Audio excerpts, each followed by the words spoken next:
stream going. That I don't have to get that. That was always such a worry, is trying to calibrate everything, and now we don't have to calibrate everything. So now we'll get the live video stream going, and everything's going to be good. It's going to be copacetic.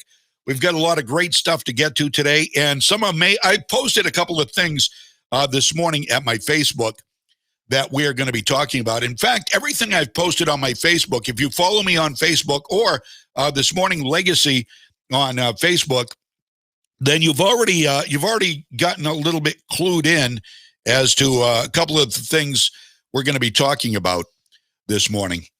And one of them, I just found one of them just a little while ago, and we'll be talking about that. There's a lovely woman whose picture I posted.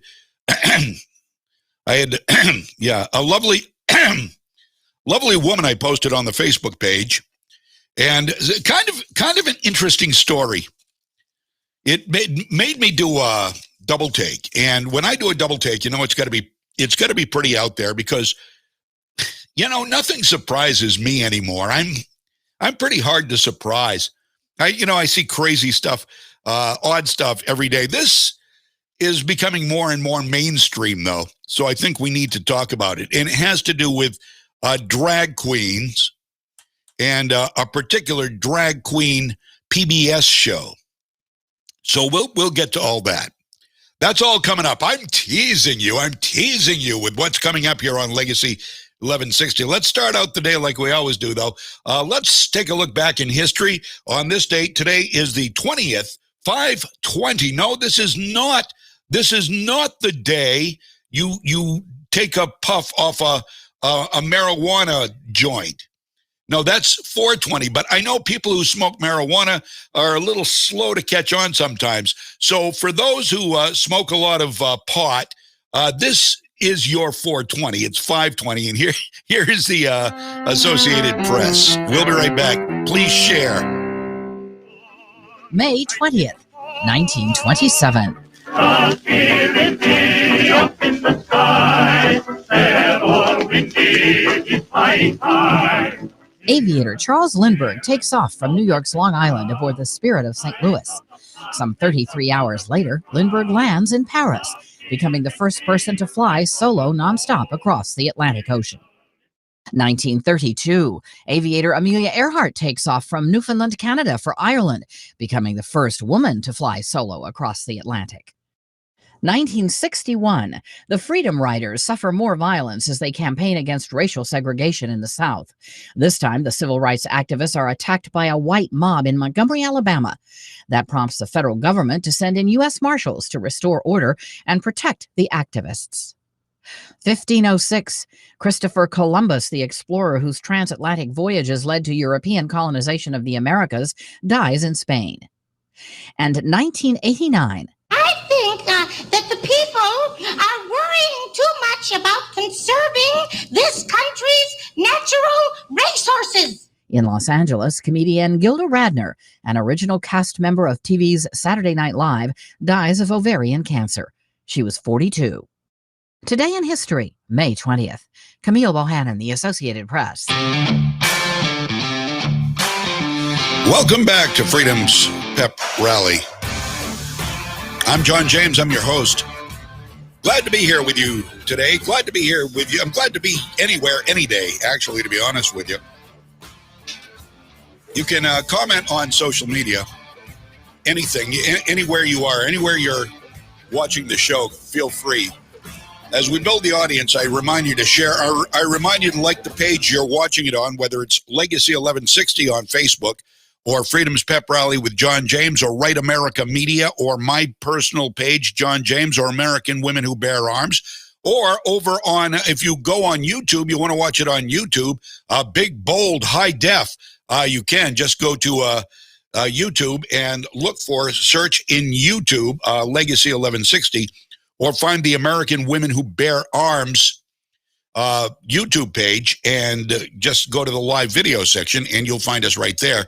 And I'm also, this morning, I am going to remember to share the video. In fact, I'm doing that right now. I'm going to share the video.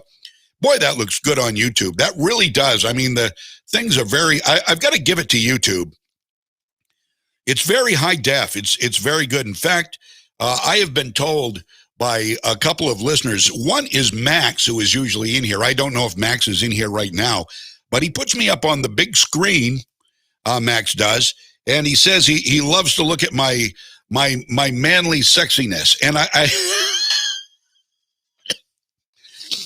I sense a little bit of jesting in that, but and Mikkel also over there in Moscow, not Moscow, Russia, but Moscow, Maine, up toward the Forks over there. Yes, dear. We go up toward the Forks. I could do this all day long. I'm telling you right now. Now, if you're not from the area and you want to learn how to talk like a Mainer, you know, Tim Sample and Bob Marley, they aren't the only ones. Tim Sample gave me a lot of pointers. I gave Bob Marley a lot of pointers. Okay, so I'm going to take some of that credit, dear. Yes, sir. We got to get Bob Marley on the show sometime. You know what? I may text him this morning just to see if, wouldn't it be great just to have Bob come on the show? I don't know. Maybe tomorrow morning would be better. It'd be Friday. I'll find out. Maybe we can get Bob Marley on the show tomorrow morning. And we've got Shelley Rudnicki coming up this morning at 10 o'clock with our Maine update. Find out what's happening in the Maine legislature, what other crap they've been pulling this past week. They always pull crap. It's all a partisan. It's a partisan hack job. The whole legislature, whatever number legislature it is, I lose track of the numbers. But this is probably one of the more or most partisan we've ever seen in the great state of Maine. And they pushed the budget through with a simple majority. The Democrats are running. They've stopped Shelley Rudnicki from having any guests in the State House because she had the gall to bring in Naomi Wolf, who is anti-vaccination passport, and knock on the governor's door. And then the governor, I wish I had the guy's name. I can't remember the guy's name, the chief of staff there at Governor Mills' office, who came out and was just railing. He went right up one side of him and down the other. Naomi Wolf, I mean, pretty impressive, huh? You've got a national figure here. She's from New York City. She's a liberal. She's a feminist. But she is also a very objective person and cares a heck of a lot about freedom, a lot more than these Democrats in the Maine House of Representatives and the Maine Senate do. And same with the national. I think when it comes to freedom and constitutional rights, I think Naomi Wolf, although she is a liberal, I think she aligns more with conservatives in the sense that she believes in constitutional rights. She doesn't want to, unlike the left in this country, does not want to trash the Constitution. And how about Joe Biden? What did I tell you?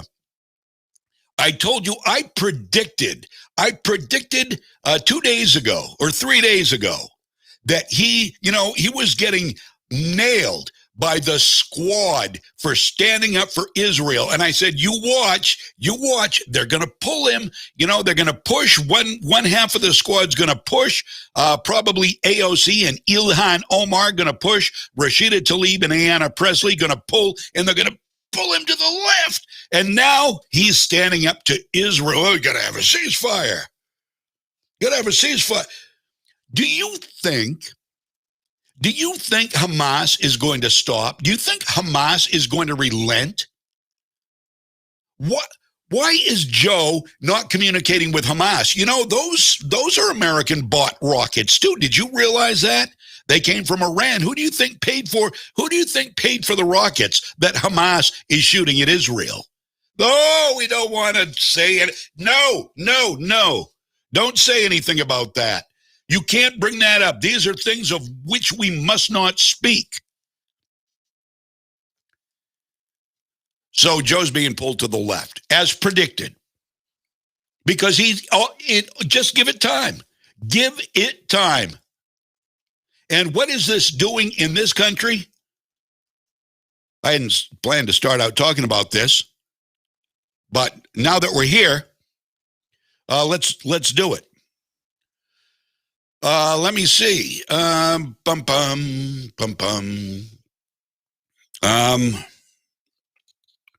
There's violence going on about, from the side of Palestinian backers.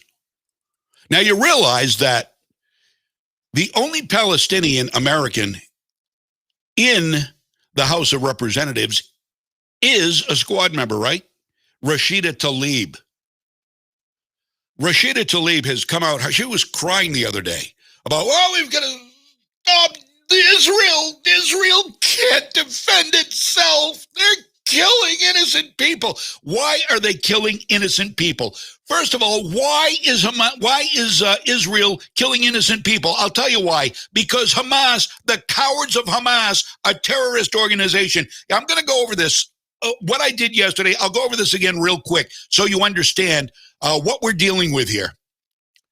All right, first of all, Hamas uses children and schools and citizens in the Gaza Strip as human shields. So to get to them, you have to go through the soft, we'll call them soft targets, the innocents. This is how they play the game. So they are cowards. They are cowards, and they are looking for exactly what they shouldn't be getting. Sympathy from Ilhan, Rashida, Joe Biden now, Ayanna, AOC. Sympathy. How's that work? So let me reiterate what the squad is in this particular case, besides dangerous.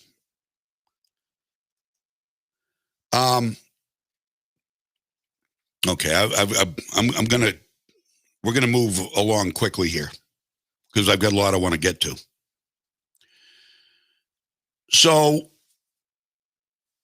Hamas is the same ilk of people who crashed the World Trade Center on September 11th, 2001. Same ilk of people, same type of people, different name. They are Islamic terrorists. What's the difference? There's no difference.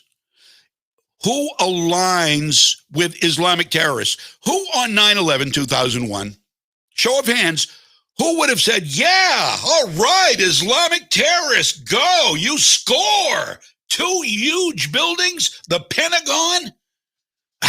Darn, you missed the White House because brave people crashed the plane into a field in Pennsylvania.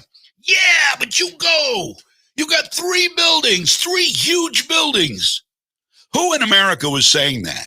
Who was a cheerleader for Hamas? Who would, or for Al-Qaeda and the Taliban?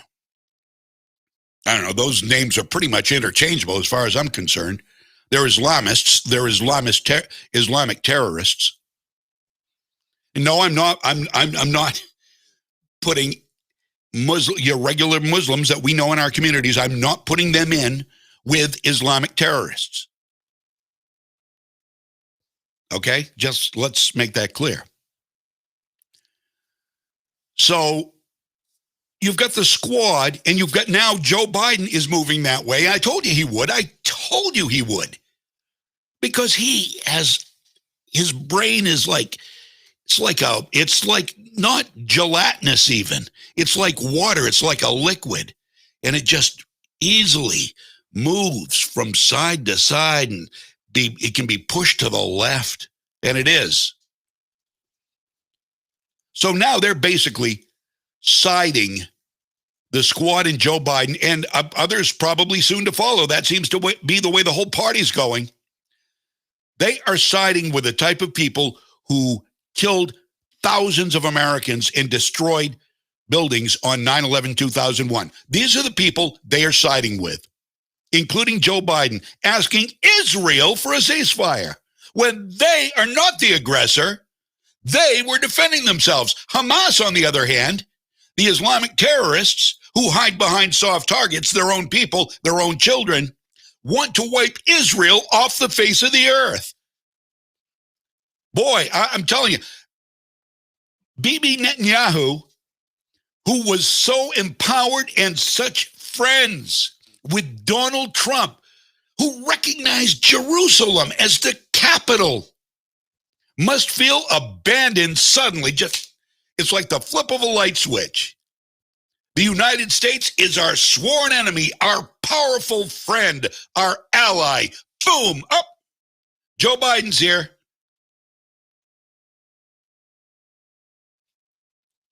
So as we found out, the left likes to project who they are onto the rest of us because I think it's a mental illness. I really do. I think it's a mental illness. Like when they said that Donald Trump was causing his base to attack Asians because he called COVID the Wuhan flu. We knew that was wrong because we know people aren't that stupid. Oh, it's the Wuhan flu. We've got to go attack some Asian Americans. Donald Trump says it's the Wuhan flu. Those people in Little China must be the people that own the Chinese restaurant down the road. We've got to go attack them. Are you kidding me? People aren't that stupid. But this is what the left was saying. They were projecting themselves onto us. And here's what it was. According to data and intelligence sources, Asians are more often attacked by blacks. And the reason appears to be socioeconomic envy, perpetuated by the universities even. Yes, that's a fact, Jack. But they were projected, and they were all like little echo chambers. Oh, echo chambers. Oh, look, Donald Trump's firing up his white male base, and they're destroying Asian lives because he said Wuhan flu, he said China flu, he said Kung flu. No, wrong again, honey. Now we have hate against Jews in America going on. Again, misplaced. Where is the stupidity? It is on the left. That's where the shallowness, that's where the senseless violence, that's where the stupidity, the sheer stupidity comes from the left. The radical left. Maybe incited by the squad. Now, who's inciting violence? It's not Donald Trump. Again, projecting Nancy Pelosi and those dingbats. I want to use other words. Believe me, I would if I wasn't on broadcast radio right now. I've got some great names. You can imagine, right? Go ahead, say them in your head. I'm sure you're thinking what I'm thinking.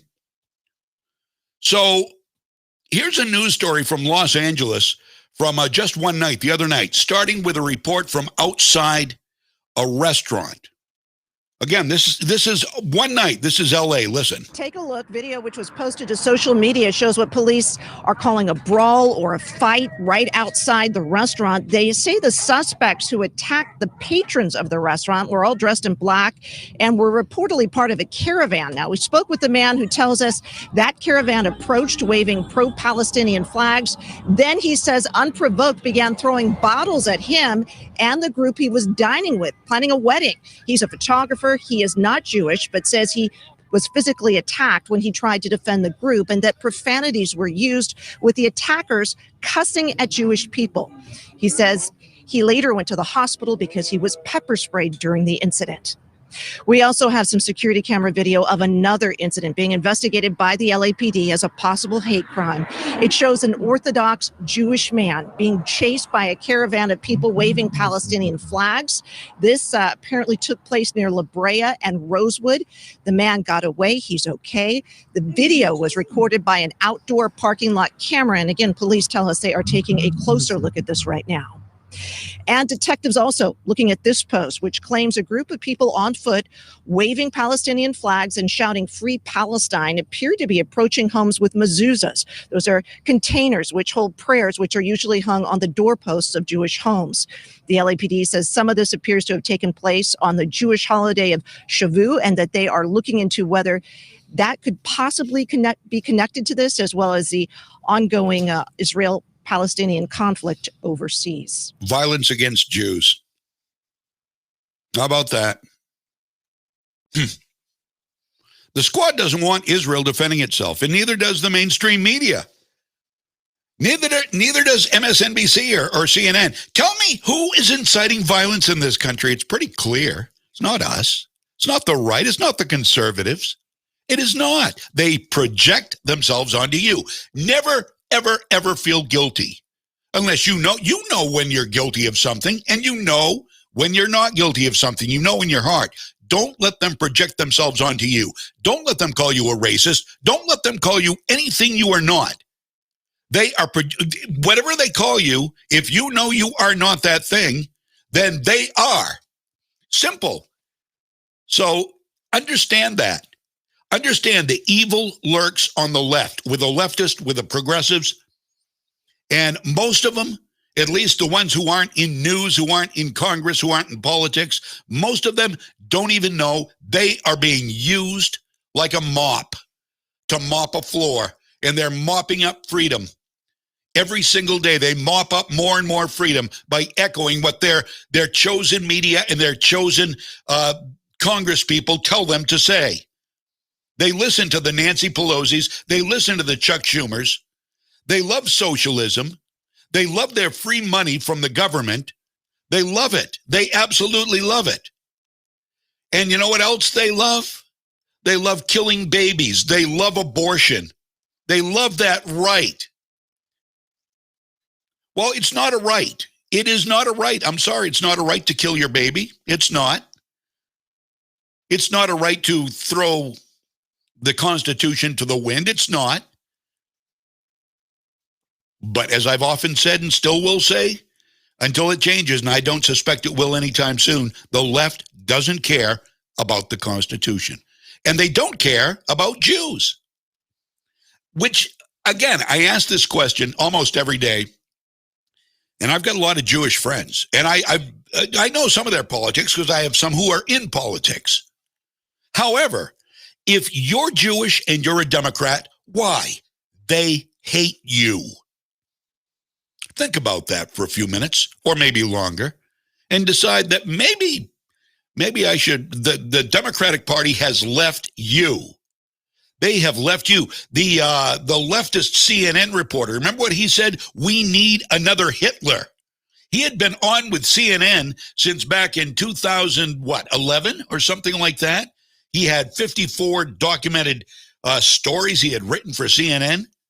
And he had made some comments back as early as 2013 that were pro-Hitler, anti-Jew.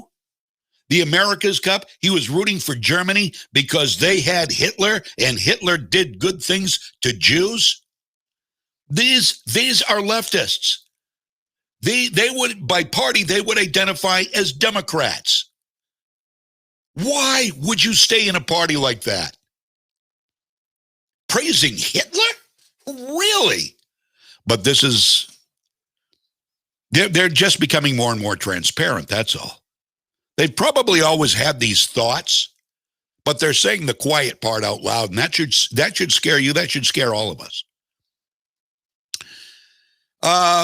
So on the other day, of all the people, and perpetuating hate for Jews, MSNBC, does that surprise you? Of all the people Andrea Mitchell could have had on Monday to discuss the fighting between Israel and terrorist organization Hamas, she chose an Israel hater. An Israel hater, a man repeatedly charged with anti-Semitism, a Columbia professor, yes, Rashid Khalidi. Oh, by the way, Mike Violette sent me a meme not a meme, he sent me a video the other day of Stupid Joe calling Rashida Tlaib, he referred to her as Rashid. He is such a dope. He's such a dim-witted man. Joe Biden, he is not leadership material, not of a Cub Scout troop, my friend. He's not. He just is not. He's a joke. There's no way he won fair and square. There's no way, no how. I don't think America's that stupid. I really don't. I'll never believe it. You'll never convince me. So anyway, this guy's name is Rashid Khalidi. Listen, as deplorable, Andrea Mitchell cues him up to lambaste Israel while running interference for the terrorist jihadist Hamas, whose cowardly members hide behind their own people and children as shields. Here is Rashid Khalidi with the amazing and wonderful, what's her name? What is her name? Her name is Andrea Mitchell. Okay, roll it. It was, of course, race, the issue that Republicans had happily exploited that would finally push the party to the edge. Okay, wait a minute. No, that's not that. No, whoa. No, that's not it. No, that's a good one. That's another one. Yeah, we'll do that one later. Try this one. Andrea Mitchell and Rashid Khalidi. Hearing anything new from the administration in the last couple of days beyond what was initially said by the State Department last week that Israel has the right to defend itself? Frankly, no. This mantra of Israel has a right to self-defense is essentially a cover for Israel to continue this offensive. It's a cover. What I think it means is that this administration and the United States are complicit in shielding Israel from any real pressure, such as the UN Security Council was prepared to exert yesterday. And which was prevented by the stonewalling of the U.S. ambassador. I think what we're talking about has to be seen in real terms as war crimes, as one of your reporters mentioned. It's not just targeting civilians. It's indiscriminate use of violence against civilians, and it's disproportional use of violence. Israel has as a military doctrine the disproportional use of violence, of force. And I think that what the United States is doing is basically running interference for Israel as it commits war crimes. Commits war crimes. Okay, Israel is committing war crimes. Did you hear that? Israel defended itself. Israel defended their homeland that Hamas wants to destroy, remove Israel and all the Jews from the face of the earth. Islamic terrorism that Joe Biden is now backing. Apparently, he's trying to be careful. He's trying to be careful to play both sides. Israel, Netanyahu, you've got a ceasefire. You've got to stop defending yourself. Hamas, you should.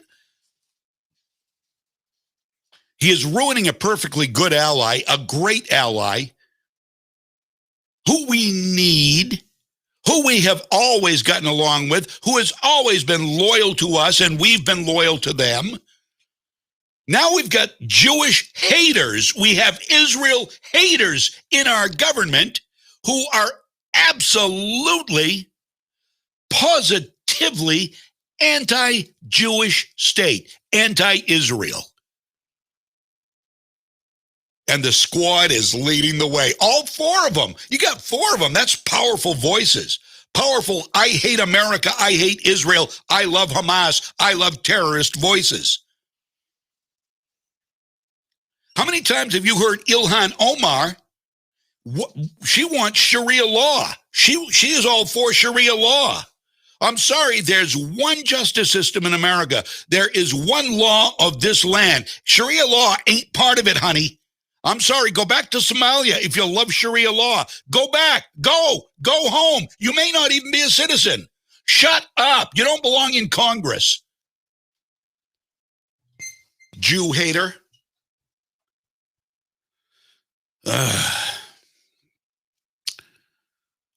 So, Rashid Khalidi, the professor from Columbia, yes, he's very brilliant, he's bright, he's brilliant, he knows what he's talking about. He hates Israel. Everybody should hate Israel. Yes. So, Israel's committing war crimes. And I don't believe Israel was the aggressor in this, do you? I think Hamas started firing rockets at Israel. Israel fired. The hell, somebody punch you in the nose, you're going to, if you're a good leftist, somebody smacks you in the face, you're going to say, oh, okay, do it again. Do it again. Who was that from Animal House? Hit me again.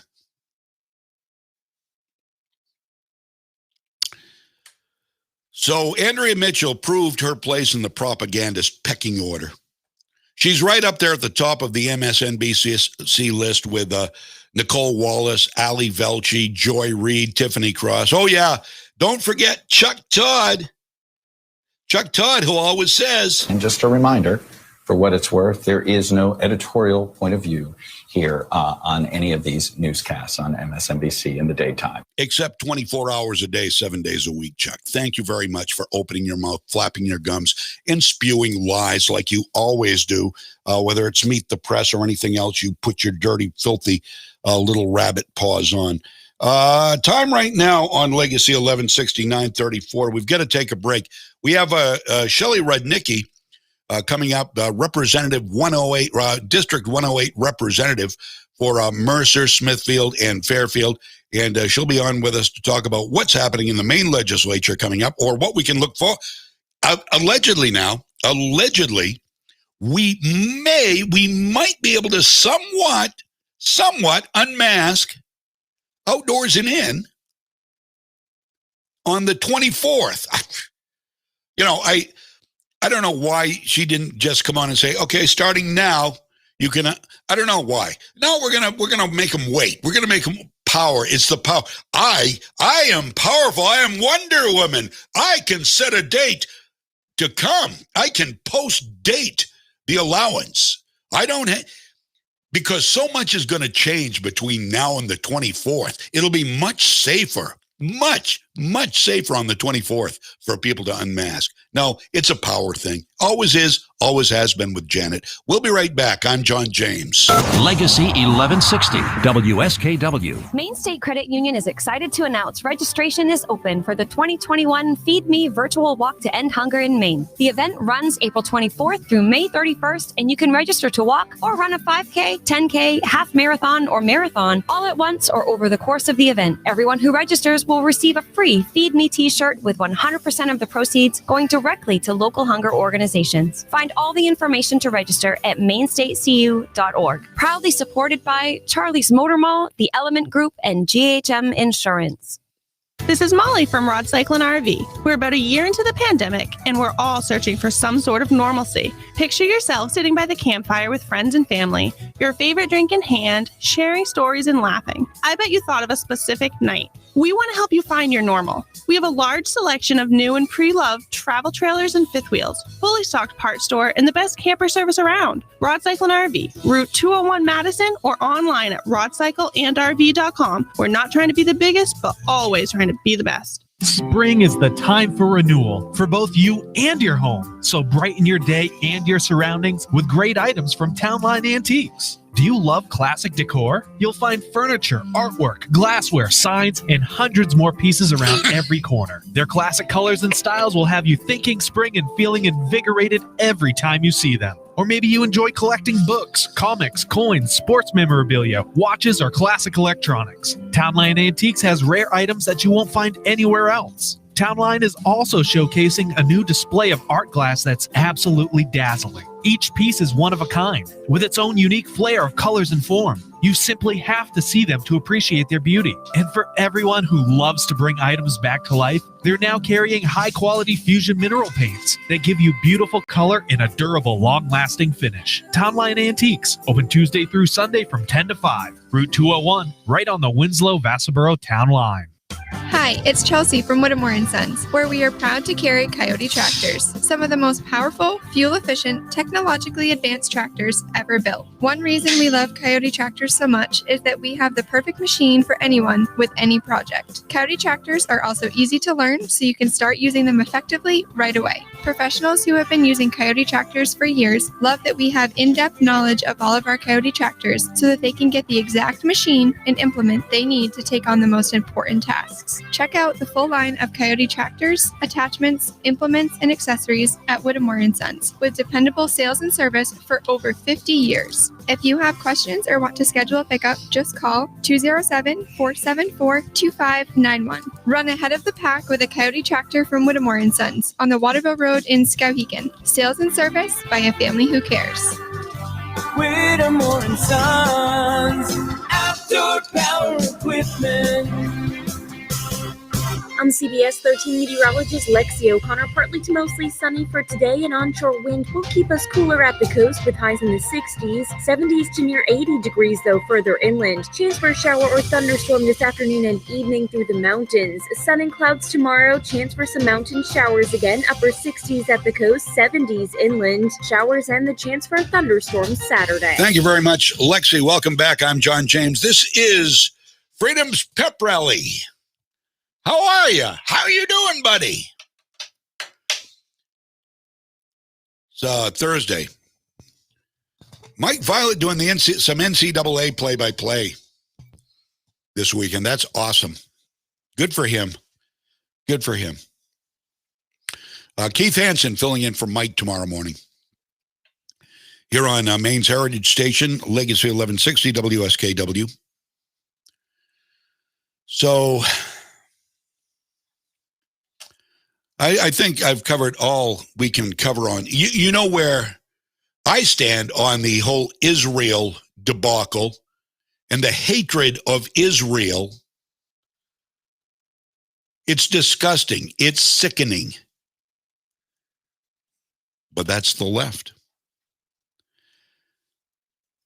And it defies logic because I'm a critical thinker. And believe me, I don't always use my critical thinking skills. I'm not going to lie to you. I'm kind of a dummy a lot of times, and I get called out more often than not. And when I do get called out, I realize it. Sometimes I realize it without getting called out, hoping nobody will call me out. And sometimes I get lucky. But I'm a critical thinker for the most part. And I don't understand how the left can't see so many. I'm not saying all.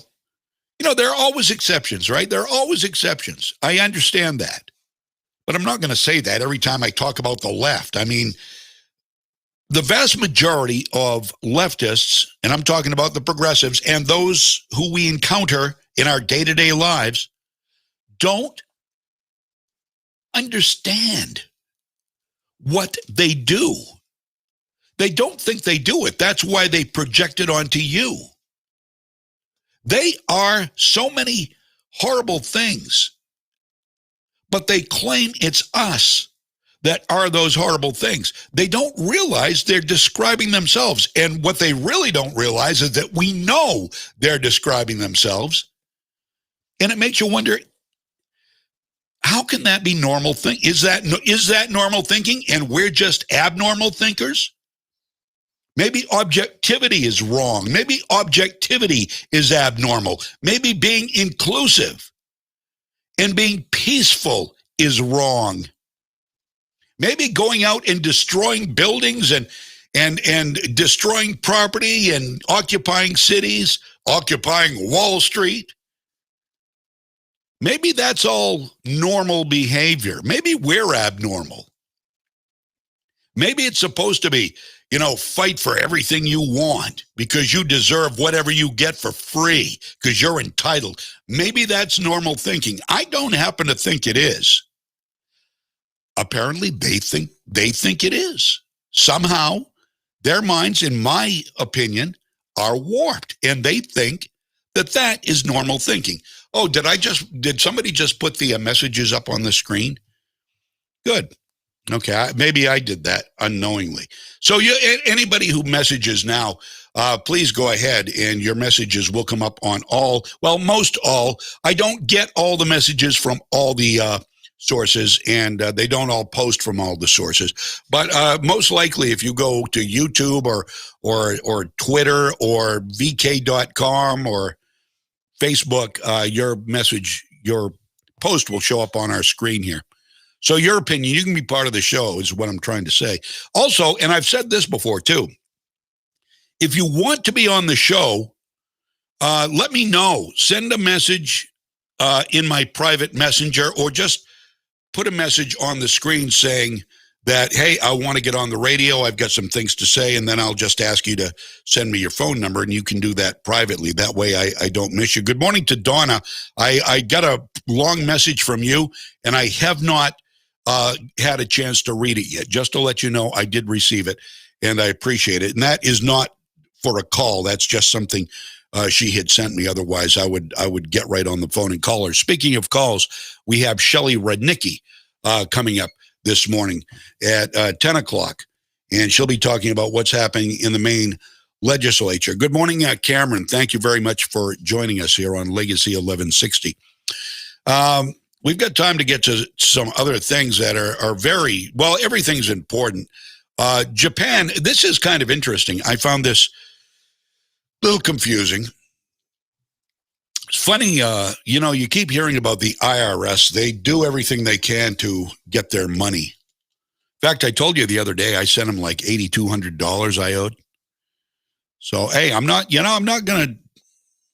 want to throw it in. They'll throw you in jail. They'll throw you in jail. They'll take everything. They can take everything except your wedding ring.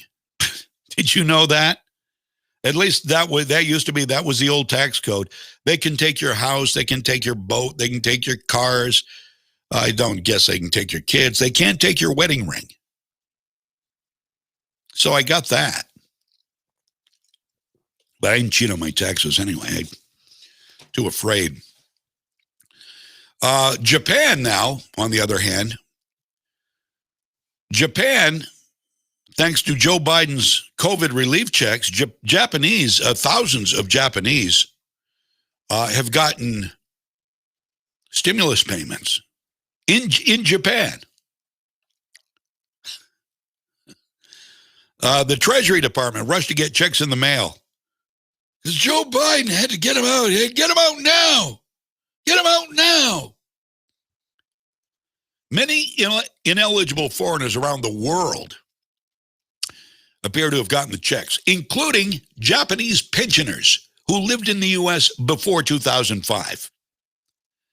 In fact, one 66-year-old guy who worked in the U.S. around 1990 found the check in his mailbox during the Golden Week holiday earlier this month.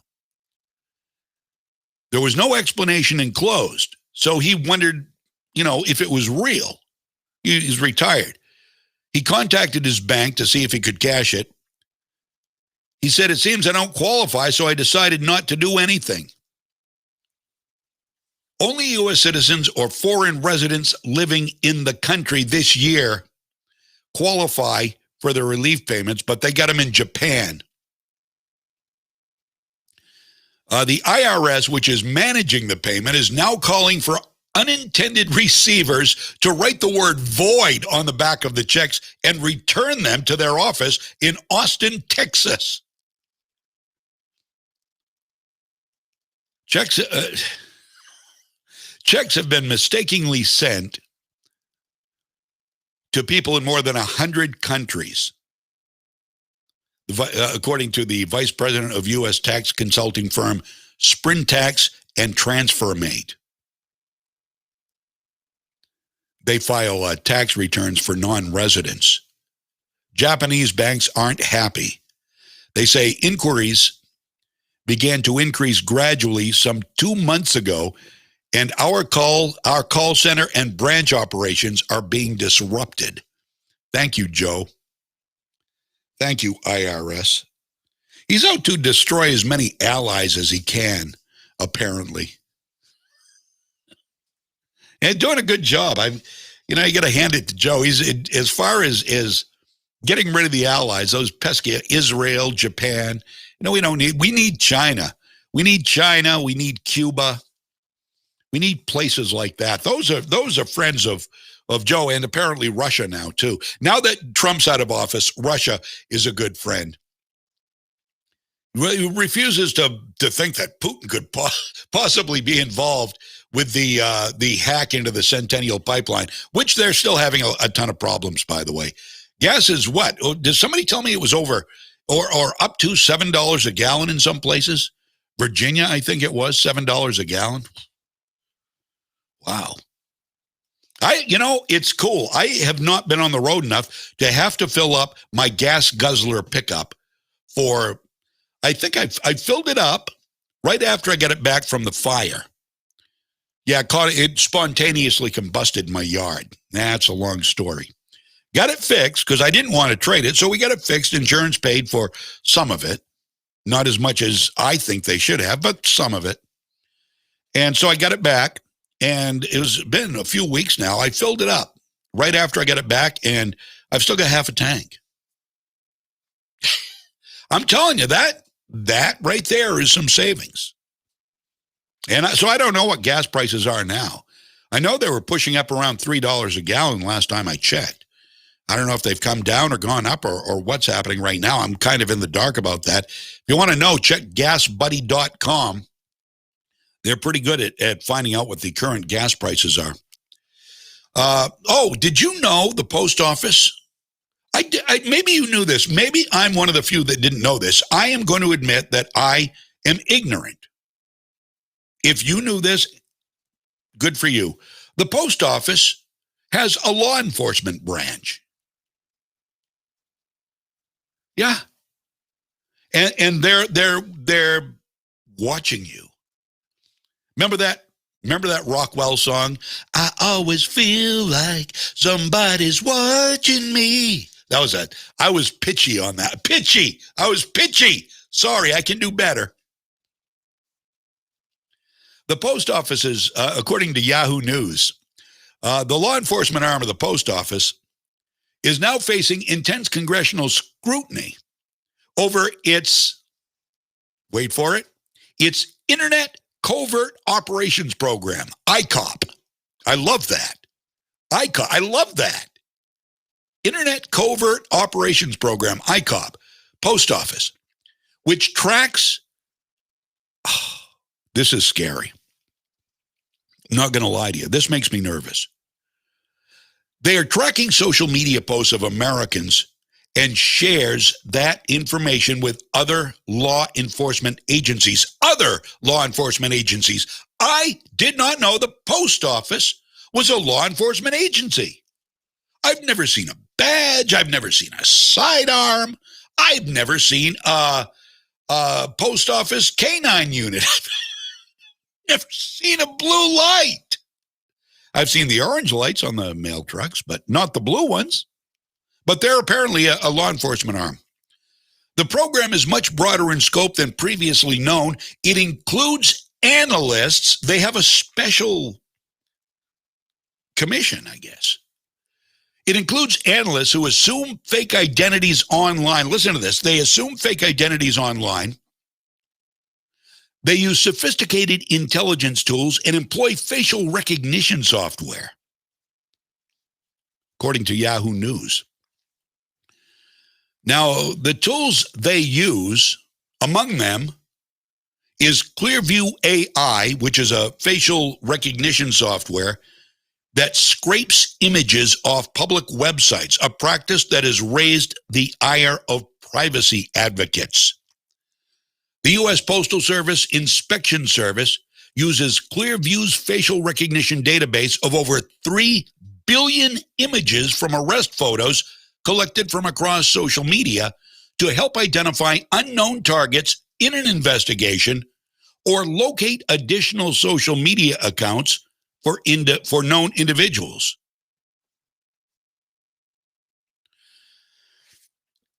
I watch ID a lot.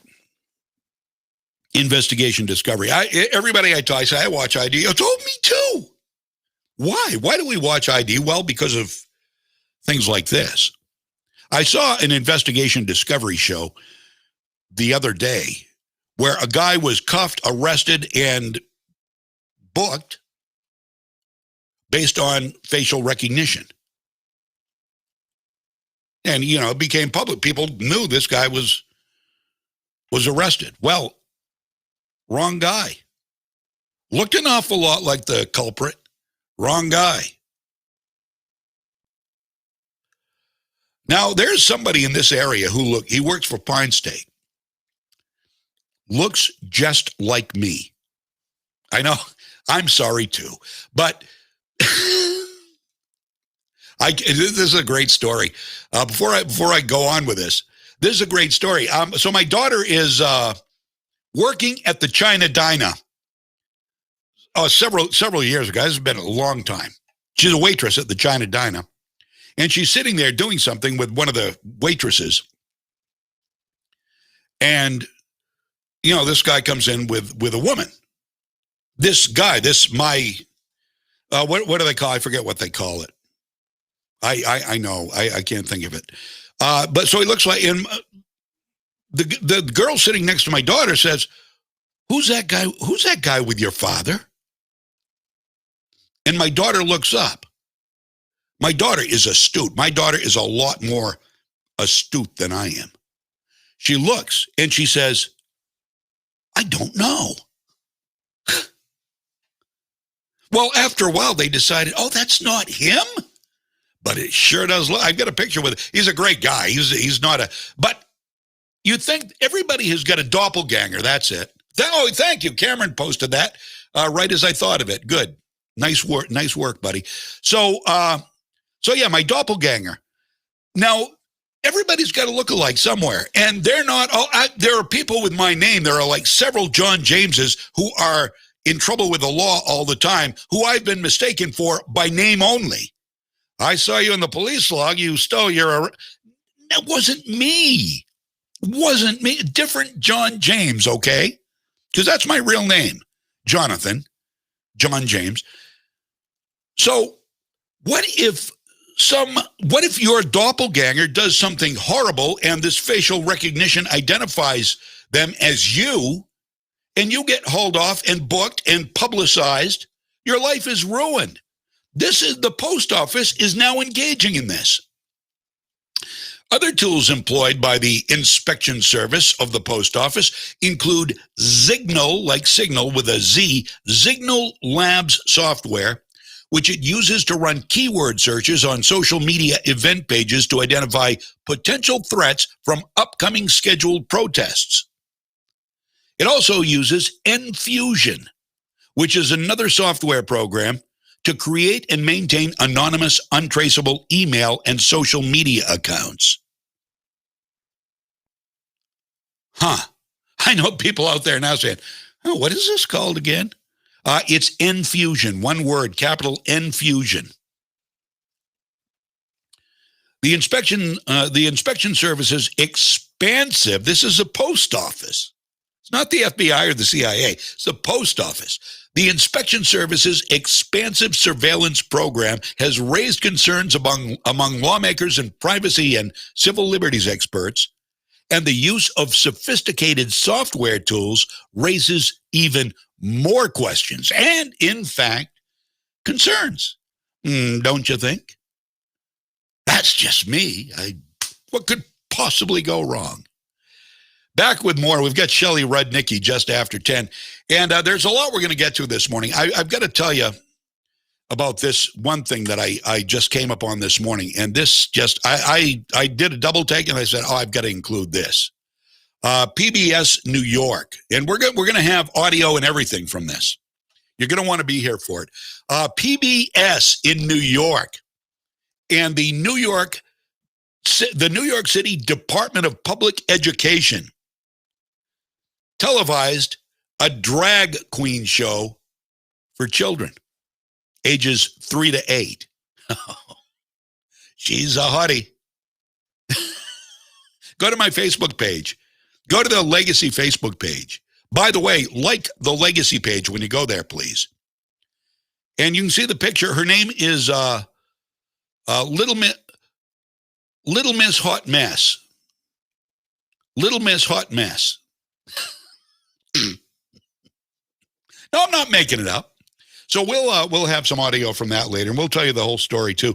Shelley Rudnicki just after 10. I hope. I haven't talked to her this morning. We'll be right back. Legacy 1160 WSKW. Hey folks, who's thinking about spring? Hi, this is Bernie from Trailside Performance. If you're taking on those tough chores around your property, come check out the #1 selling farm tractor in the world, Mahindra. Not only are Mahindra tractors tough, but they come with a 7-year warranty to back it up. With Mahindra, there's no regeneration, no diesel particulate filter, and no hassle. I personally invite you to our Winslow or Newport location to learn more about Mahindra and their awesome discounts and finance programs. At Trailside Performance, we service what we sell. and we sell Mahindra.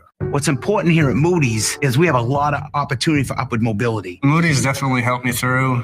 They sent me to school. I got my degree in business. I had the demeanor and I had the willpower and the want. Our trade is constantly changing and there's always new challenges that arise. I definitely feel like an owner. It's very exciting. When you like what you do, you like your job, you like the people you work with, what else could you ask for? Bring your skills to Moody's and build a long-term future with us. It's a new year. Aren't you tired of walking over the same beaten up old flooring? It's time you installed a new floor that offers premium durability by contacting HT Winters about their line of Tarkett Pro Gen tile and wood flooring. Tarkett is designed to stand strong in all seasons against water, dirt, and sunlight. The best way to improve your home this winter is to install Tarkett Pro Gen tile and wood flooring. HT Winters, 43 Bay Street in Winslow, and online at htwintersflooring.com. Us hardworking men still want to look our best. That's why you need to head to Penny's Barber Shop. You'll get an excellent haircut, straight edge neck shave, and a hot towel wrap, all for only $18.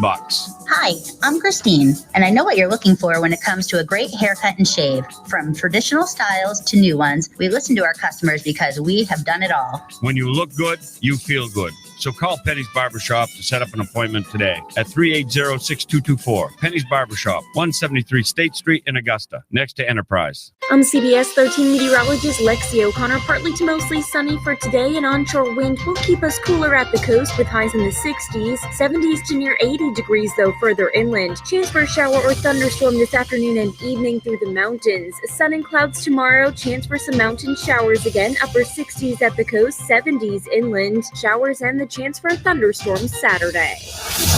From the Home Auto Group Studios, Farmington Ford and Franklin Chrysler in Farmington. This is WSKW, Skowhegan, Augusta, Waterville, Legacy 1160. Legacy 1160, WSKW. Hey everybody, it's Jeff here from K-Tronics, your local TV expert, and I want to tell you about Dish TV. If technology, value, and customer satisfaction are important to you, then it's time to cut the cable cord once and for all. Upgrade your TV experience and start saving with Dish today. Drop by K-Tronics at 57 Main Street in Madison. Call 207-696-3200 or visit us on the web at ktronicsmaine.com. We are K-Tronics, your locally owned, operated, and trusted satellite TV experts. ABC News, I'm Ika Giacchi. New rocket attacks into Israel overnight and new airstrikes in Gaza. But some think the fighting may end soon.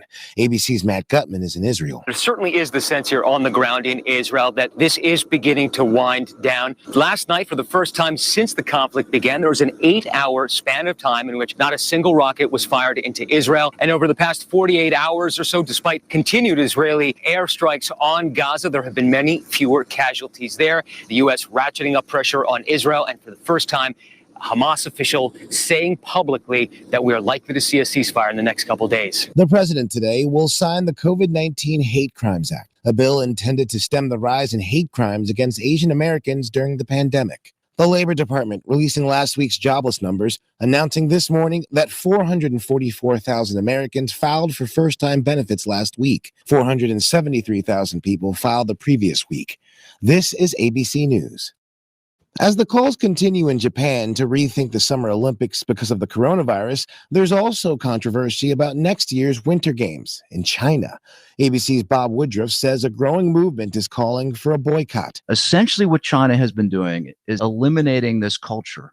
They're going very strongly against Islam. They're taking away the traditions from this ethnic group, the Uyghurs.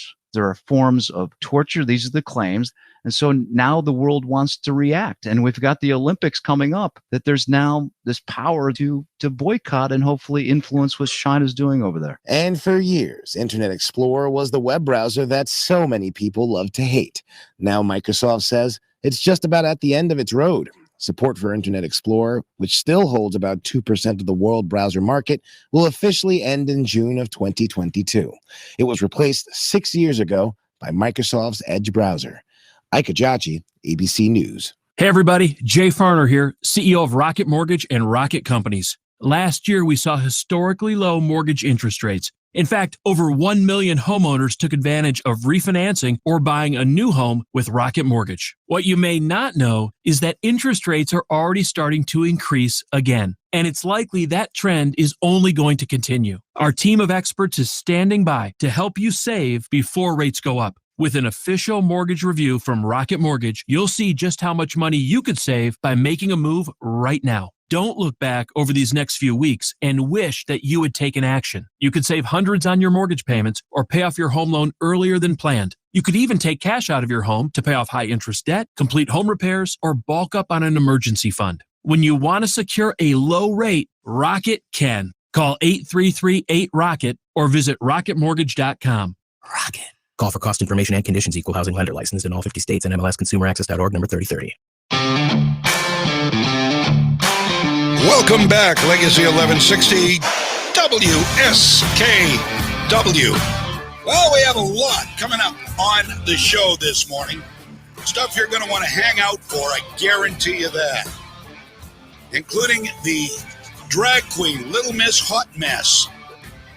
You might want to gather the kids around the radio because we do have some audio from Little Miss Hot Mess book. Yeah, she writes, I don't know.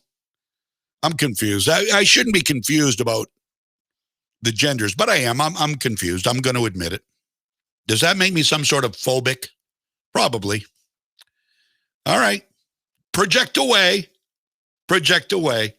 We've also got Shelley Rudnicki coming up here on Legacy 1160 WSKW, our local District 108 representative for Mercer, Smithfield, and Fairfield. And she'll be right here. It's all brought to you by Shelley's Used Cars in Caring Hands. Shelley is next. A fair price on a used vehicle from a dealer who's exceptional and moral. That's exactly what you'll get at Shelley's Used Cars LLC in Fairfield. Shelley and Anthony Rudnicki are straight shooters, and they'll always do what's right by their friends and neighbors. And if you don't know them personally, you're just a friend they haven't met. And if you're looking for a good used vehicle, you might consider stopping by and saying hi. You can pay weekly with reasonable payments, and of course, they always take cash. Since 2013, Shelley's Used Cars, Norridge Walk Road, Fairfield. Like them on Facebook. Caring Hands Home Care LLC has immediate openings statewide. Personal support specialists assist our clients in their homes with their activities of daily life, like assistance with personal care, meal prep, and light housekeeping. Candidates need reliable transportation, a valid driver's license, and current vehicle insurance. Caring Hands prefers PSS with certification and experience. However, we provide training for new hires through orientation, job shadowing, and the PSS course. Call 742-0002 or go to caringhandsme.com. WSKW, Legacy 1160. And back with Shelley Rudnicki, Representative Shelley Rudnicki. Good morning, Shelley. How are you? Good morning, John. I'm good. Great to have you here. I caught a video you did from the State House earlier this week, and I love this. Does anybody else do this? Are there any other names you can give us of people who keep their constituents as updated as you? I think Representative Laurel Libby does a good job. She does quite a few Facebook Lives, and she does a lot of social media posts as well. I think we all do things in different ways. It's kind of what we're comfortable with. Right. Yeah, I've become comfortable doing the Facebook Lives. When I first started them, you can definitely see the difference between then and now. I love it. But I have fun with it. That's the way I look. And, if I'm going to say it, it's out there. Absolutely. I'm going to put out my own. The media is certainly not going to do me any favors. So, if people really want to know how I think about something, chances are it's on my Facebook Live. And it's like police video, right? I mean, you want to know if somebody says something about, she didn't do that. She tried to get into the legislative chambers. She was rude to the governor. No, go. It's right. It's all right there on video. You can see what really happened. Exactly. That's why when they tried to hit me on that stuff, right. It's like, it's on video. Go watch it. Right. I love it. That's, so that's why, and I was actually encouraged a while back too, that they're like, you should just videotape everything you do because then you don't have to worry about it. You can catch them doing things that they shouldn't be doing, and you can show that you're not doing things that you That's right. aren't that you're ashamed of. That's absolutely right. Have you ever thought of getting some kind of a GoPro to wear on your head? I mean, because think about that. Because then, whenever you see somebody doing something, the camera would also see it, and you'd never have to fiddle around for your phone. And I'm a little too vain to wear something on my head all the time, though. For me, it would be like they have those LL Bean caps. I don't know if you've seen them, but they've got a little button and they've got the lights under the visor. And I would be comfortable wearing it. Do they frown on that, wearing a hat in the legislature? Oh, yeah, you can't wear a hat in the legislature. Oh, get out. Is that right? There are so many unwritten rules that people don't know. And the thing is, all these new legislators that haven't been there this year, haven't sat in the chamber, sitting at the Civic Center for the chamber is not the same as sitting in the House chamber. Of course not. So many of these unwritten rules. I mean, we have an unwritten dress code that most people don't know about. Well, if it's the way I look at it, Shelley, if it's unwritten, it's not a rule. Right? True, but they can certainly, Ledge Council, and how that works now, can certainly say that, it's just a given. It's always that way. So wow. Well, that's pretty typical of what they do. Yeah. So. Yeah. No, I get that. And we had an interesting day yesterday. So tell us first of all, I've got to ask you, have you made any headway on, Fecto, is it not Patrick Fecto? It's Ryan. Ryan Fecto. Are you Fecto. talking Ryan, the speaker? Yes. Okay. I see. I get the Fectos mixed up. I know Patrick is not him. No, Justin is the good Fecto. Justin. Okay. Just not Ryan. Not what I said. Okay, Justin. Ryan's the speaker. He's the speaker. He's the bad Fecto, and Justin is the good Fecto. Yeah. So is any progress made on your guest rights? Can you have guests again? No, I can't have guests again. Today, Ledge Council personnel is meeting, but I know one of the things they're going to be talking about is on the 24th and whether or not we can go into the State House ourselves without masks. And so I know that's on the agenda for today. I'm not sure what else is on the agenda, but no, they are, until they open it up for everybody, I'm banned from bringing guests, which to me is, what is the point? If I want to bring a guest, all I have to do is call up any one of my Republican legislators and they would bring somebody in for me. You know what you ought to do? You ought to call up Naomi Wolf and have her come back and have somebody else bring her to the governor's office. That would be fun. Wouldn't that be great? That would be fun. That would be so cool. Do you keep in touch with her, by the way? I don't. Heidi Sampson does. Oh, cool. Representative Sampson has kept in touch, and so she knows everything that has happened. Our responses. We sent a copy of the letter I received, and the response has all been. We've passed all that on to her so that she at least knows, because Maine is like one of the most locked down states. I mean, everything that's going on and what they do. Wow. And, I guess what it is we have to decide if you're going to be locked down. I have not been locked down. Not once during this whole thing have I submitted to the governor's edicts. I've traveled across the country. I have gone to visit relatives. I've had gatherings almost every other Saturday night all year. I've had company at my house that we have dinner and play cards. So, good for you. Good for you. As far as I'm concerned, they don't have a right to tell me who I can have in my house and what I can do. So, and I've acted that way. The one thing I've said to people is I have no regrets from the last year.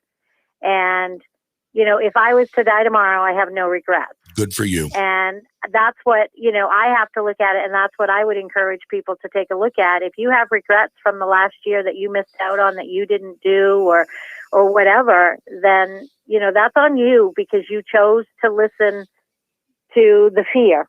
Right. Exactly. No, I didn't.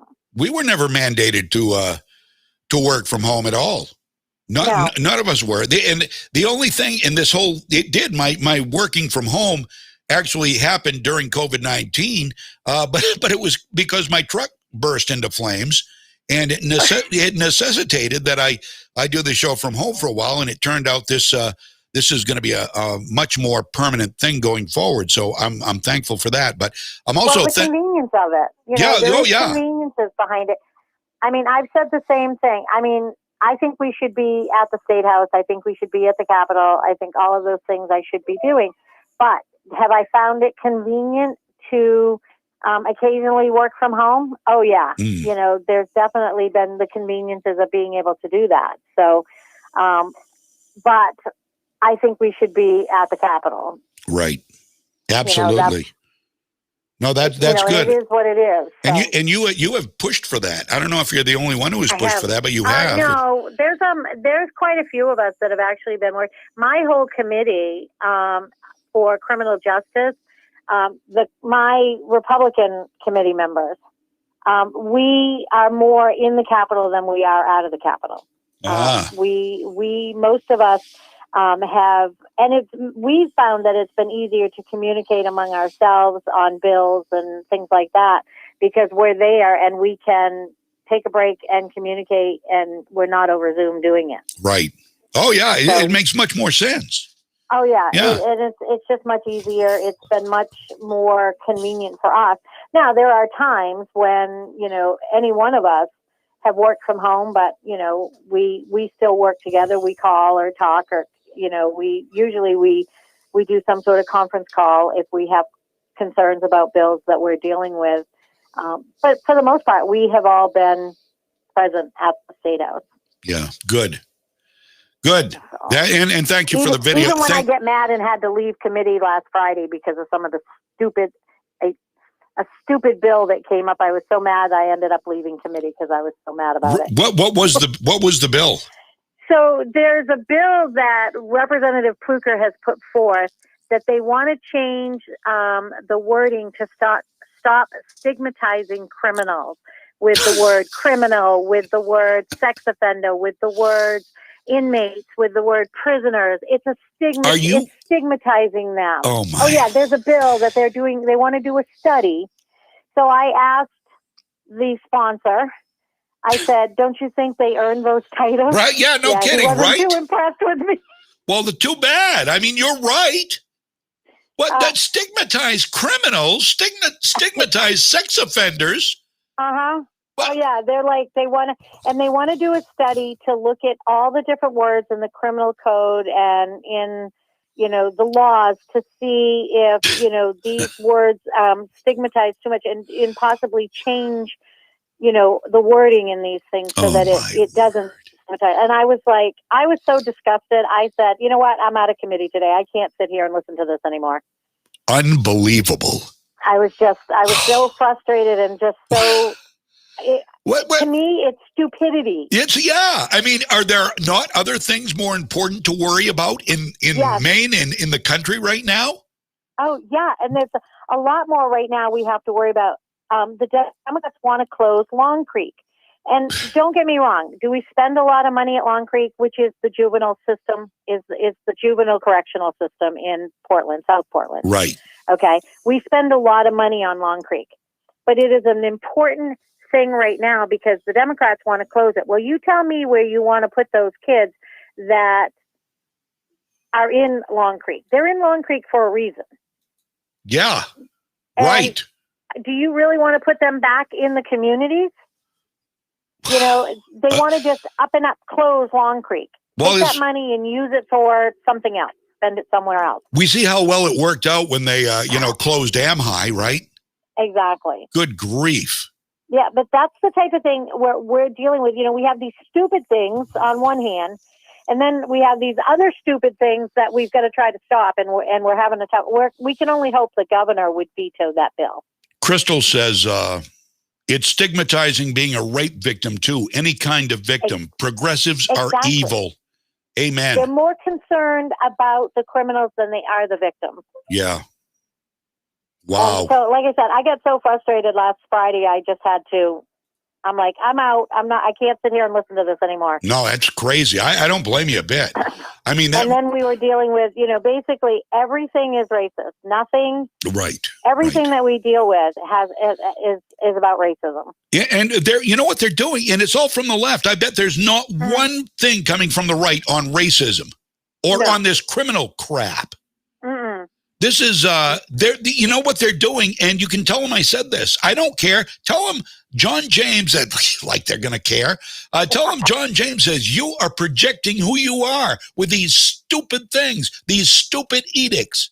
And by the way, this racial thing is being called out by more and more black people of color. Yes. And it's not just in Maine. Unfortunately, in Maine, one of the whitest states in the country, but Chicago now. We're going to get into this later. Lori Lightfoot, the deplorable mayor of Chicago, who is also a left-wing Democrat, has just made it so she's only going to conduct interviews now with black and brown interviewers because there's too many white male interviewers that she's been talking with. So this is a nationwide problem. Sad to see it's coming to Maine, but progressivism knows no boundaries. Oh, well, I think part of the reason right now is because the Democrats control everything. Yeah. They know they're going to get 90% of what they want. Wow. It's just happening. It's 90% of what they want is going to pass. So you got to hear about one of the stupid bills that got passed yesterday. Well, it passed out of the House, whether it gets any further or not. How about this? An act to define intentional balloon release as litter. So if your granddaughter takes a balloon outside and releases it in memory of her cat, she's going to be fined $100. You've got to be kidding me. Nope. It passed on a party line vote yesterday, 84-64. Party line vote, they passed that. These people have a mental illness, Shelley. This is my feeling. I really think that. Representative Shelley Rudnicki, District 108, with us every Thursday, or you will have a proxy fill in for you if you can't make it, and I certainly understand that. But you are an incredible voice of reason. You and many of your compadres, but you are bold and outspoken, and you do videos from the State House, and I absolutely love your ability and your willingness to be able to communicate what is going on, and your fearlessness too, I might add. I mean, this isn't too. Here's another one, John, that passed yesterday. Oh boy! Do you remember taking the SATs? Oh yeah. Okay, so they passed an act to discontinue the use of SATs in Maine schools. So it doesn't matter if the colleges use them or not; they're no longer going to use SATs. Okay. So if somebody wants to take an SAT, they've got to make the arrangements and do everything themselves. They went so long pushing the SATs on everybody and making sure that, college to now, they have passed, again, along party lines to discontinue the use of SATs in Maine schools. Okay, they must have had a stupid reason. They said that, and a lot of educators will say they don't like the SATs. Okay. I get that. I understand that. I mean, I was on education for the 2 years, so I understand that. Okay. But if that's what colleges are using and you want these kids to go to college, then you've got to figure out a way for them to be able to do it. And not only that, it's up to the Department of Education. It's not up to the legislature what they use for testing, although now it's up to the legislature saying you cannot use SATs. Wow. It's just some of the stuff that they passed. I mean, yesterday was crazy. I will say there was one bill that came yesterday. It was presented by Representative Billy Bob Fockingham. Yep. And it's a constitutional amendment to establish a right to food. And this came before us 2 years ago, and at the time I voted against it because it was a lot different than what it is now. Billy Bob and I had some conversations regarding this. Basically, this is saying you have the right to plant your own food. You have the right to grow your food. You have the right to raise your food. You have these it's part of your inalienable right. Okay, yeah, Because that makes sense. Isn't it like Michigan? Wasn't it Michigan that said you couldn't buy seeds? Yeah, the right. pandemic? Yes, it was So- Gretchen Whitmer. Yeah. Right. So this is along the lines of so that cannot happen, making Good. this a constitutional amendment, and it actually was bipartisan. It passed 104 to 41. There were some people that were against it because they felt that it was more like the bill that I voted against 2 years ago than it is.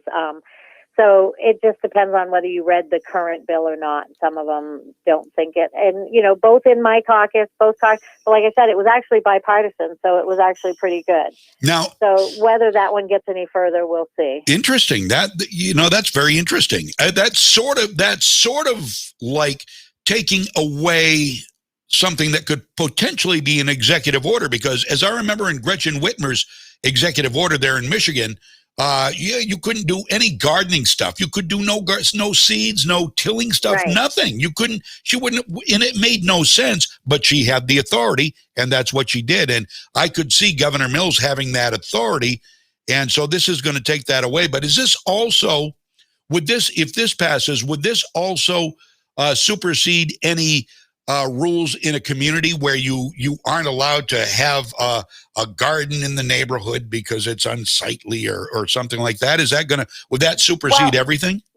It's going to be, because what happened, it's a constitutional amendment, so it's going to have to be voted on by the people. Yeah, okay, right. After it gets passed. So once it's a constitutional amendment, it has to be able to supersede it. Yeah, well, that's good. I have no problem with that.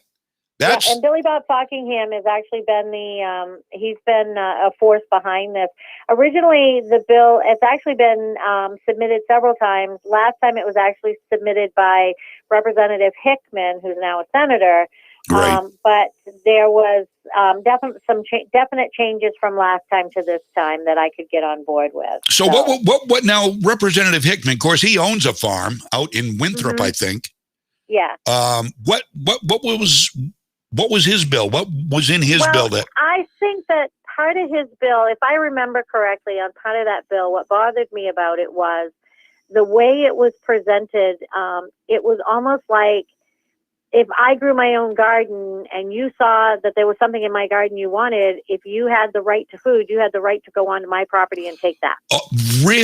That's how it was presented and how I took it. And I was like, no. Right. You have a right to food. You have a right to grow your own food and that type of thing.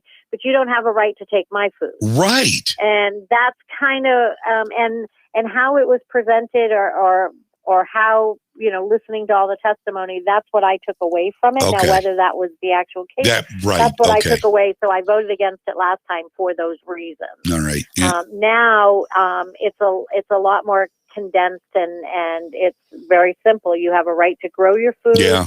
You have a right to raise your food, those type of things. That's and great. It's your personal right on your property. It's sad we have to protect that, isn't it? But we've got, case study there in Michigan, and just the way we've seen Governor Mills go. And here's something that's kind of interesting. I think it was in Pennsylvania. I've got this story in my stack here. In Pennsylvania, the first state in the country just voted. So the governor's executive orders, Tom Wolf has used some pretty hefty executive orders like Mills. Mm-hmm. And so they voted to be able to diminish those executive orders or not accept them or something like that. We'll get to it. I was in constant contact with my brother-in-law the last couple of days about that because they live in Pennsylvania and they've been all over that. And I actually had dinner with Representative Russ Diamond from Pennsylvania here a couple months ago, and it was something that they had been working on. In fact, the voting turnout was so big. I know in Russ's community, the voting turnout was so big that they actually ran out of Republican ballots. And Russ encouraged everybody to stay put because they have to bring the ballots. But that one, from what my brother-in-law was telling me about that particular issue too, is they're concerned that Wolf is going to ignore the ballot and they're going to have to go to court. But they're willing to do that. They're all ready to do that. And I believe under those votes that were taken, he can never, ever put them in the kind of lockdown they were in again. Oh, good. Yeah. Good. So definitely a good referendum that went through in Pennsylvania. So it would be nice, some of that stuff if we could do some things like that up here. Well, I'm sure that you're also aware that Rachel Levine, the doctor, the transgender doctor, she put COVID positive patients in nursing homes in Pennsylvania. Oh, yeah, and took her own mother out. Right, put her own mother in a hotel.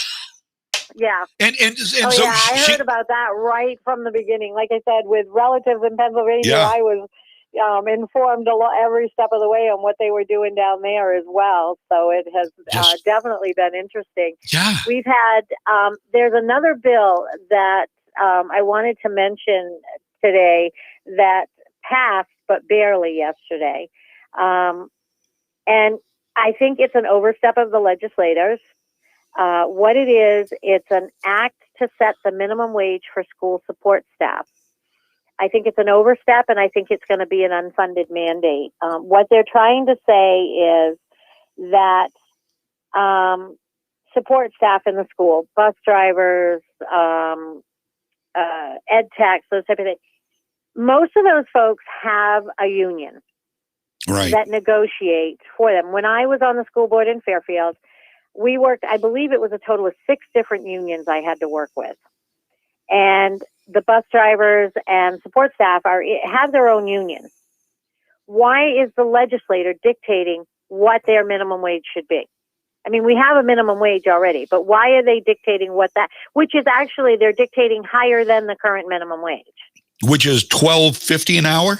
$12.15 an hour currently. Wow. But this bill will make support staff, it would be $16 an hour. The state would pick up the first year of it, which they have no idea how much that's going to be. Yep.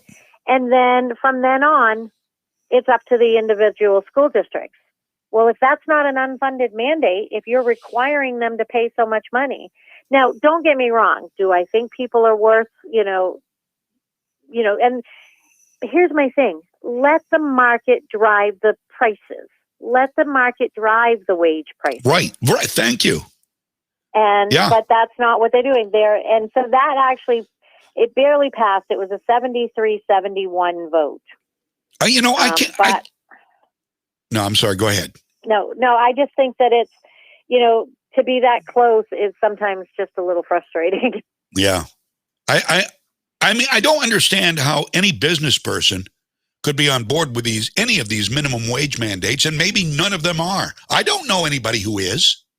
I don't either. And my own minimum wage bill that I put in, which was a teen wage bill, I put in, actually hit the floor yesterday. Oh, good. And good. A really good speech, even if I do say so myself. Good for you. Good for you.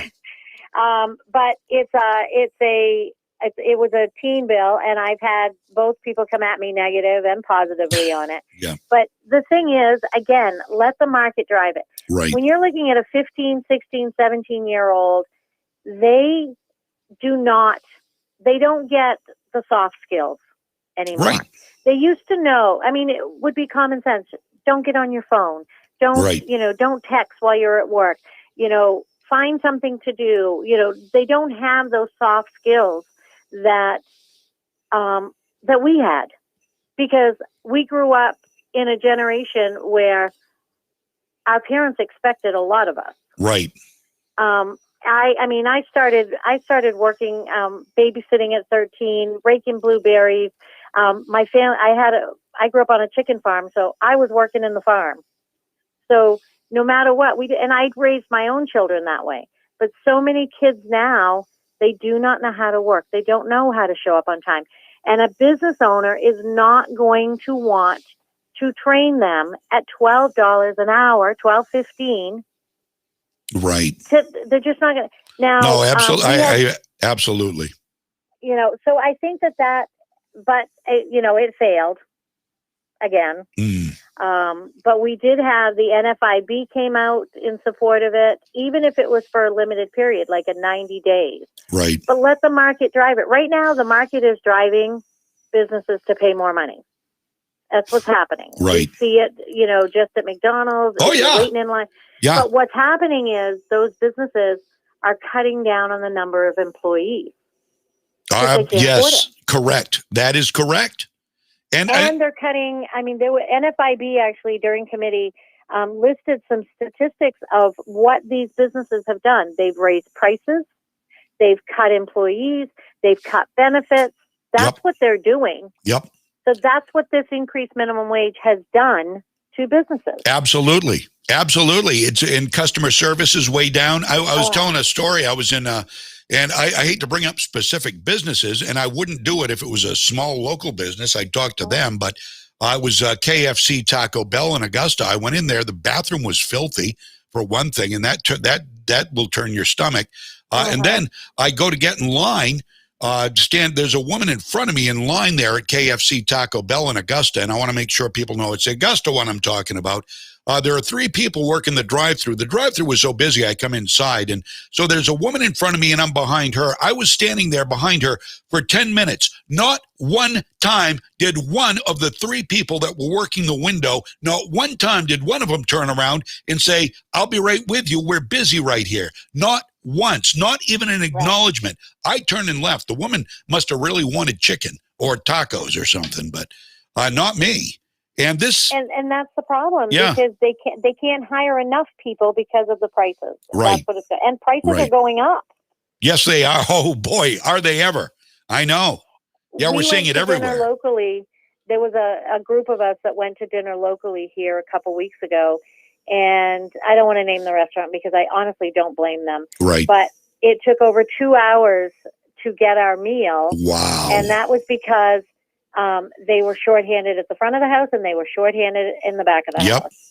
Yep. And I don't blame them. I'm certainly not going to, throw them under the bus because I do understand it. And they're like, we cannot hire anybody.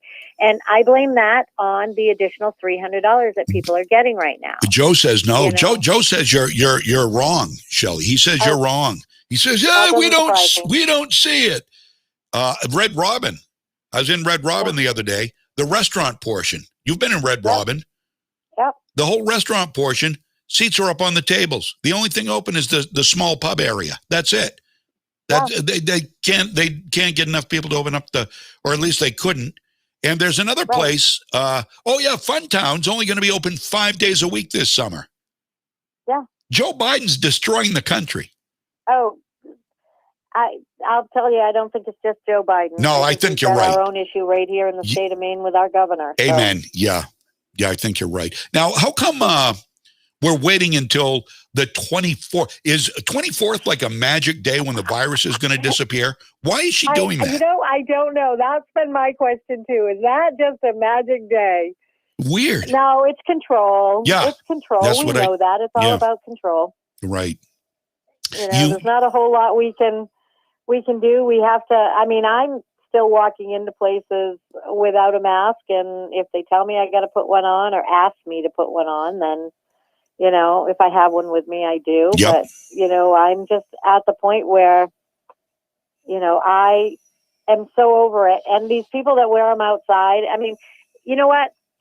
Do whatever you need to do. Right. If that's up to you, but don't force it on me. I got a text message from my husband today. He's so ticked off because his job is still requiring them to wear a mask even after the 24th. Really? And but it's the corporate. Yeah. When you get, and I don't want to name the company. But, okay. No, that's fine. That's ridiculous. That's fine. But that they're still following. Yeah. That they feel like they need to follow the mask mandate, and there is no more mask mandate. So right. It's especially on the 24th. Yeah, I know. Which is actually going to be interesting. Ledge Council's meeting today, so we should see what they're going to make us do down at the State House. Who knows? So I'm thinking it's not really going to happen. I'm thinking, well, that's a date. She can figure out some way to extend it now. She extended the executive emergency, right, for another month? Yes, she did. She's extended it for another month. So every month. At the beginning of June. Why didn't she just extend it until July or August now? Because can't. She can't. I see. Constitutionally, okay. or I think it's or by law, it has to be every 30 days. Okay. That she has to renew. Okay, so that's the why only reason. she hasn't done it. I got you. All right, that makes more sense then. Because I figured she would if she could. You know, I'm sure she would. Till the end of her term in 2022 or whatever year. Yeah, 2022. And next year's the last year. Yeah, it's her last year. Wow. Holy cow. Yeah, thank goodness, right? Yeah. I was going to say that. That's, yeah. So, hey, wow. I've made no bones out of my feelings on this governor. And, and she's, sent her henchmen after me, so I'm sure that she has no love lost for me either. So. Well, she won't talk with you. I mean, you're a representative of the people, and she won't talk with you. And I mean, that is unprofessional. That is unconstitutional. That is unpatriotic. It's not a representative government if the lead won't talk to the peasants, the serfs, the Republican representatives and senators.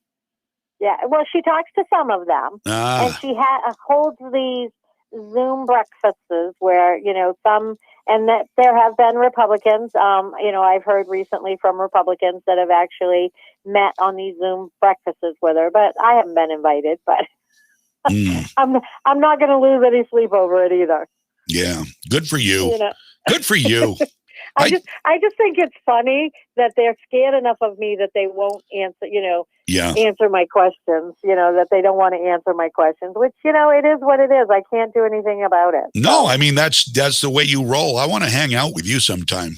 Shelley, you and we could cause some trouble.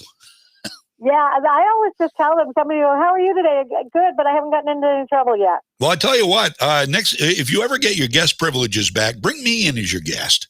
I would love to. We'll raise some hell in there. Sounds like a plan. All right. Sounds like a plan. Is there anything else pressing you wanted to get on? Nothing pressing. I will say that I am going to be unavailable next Thursday, but if you like, I believe I've got Representative Heidi Sampson and Representative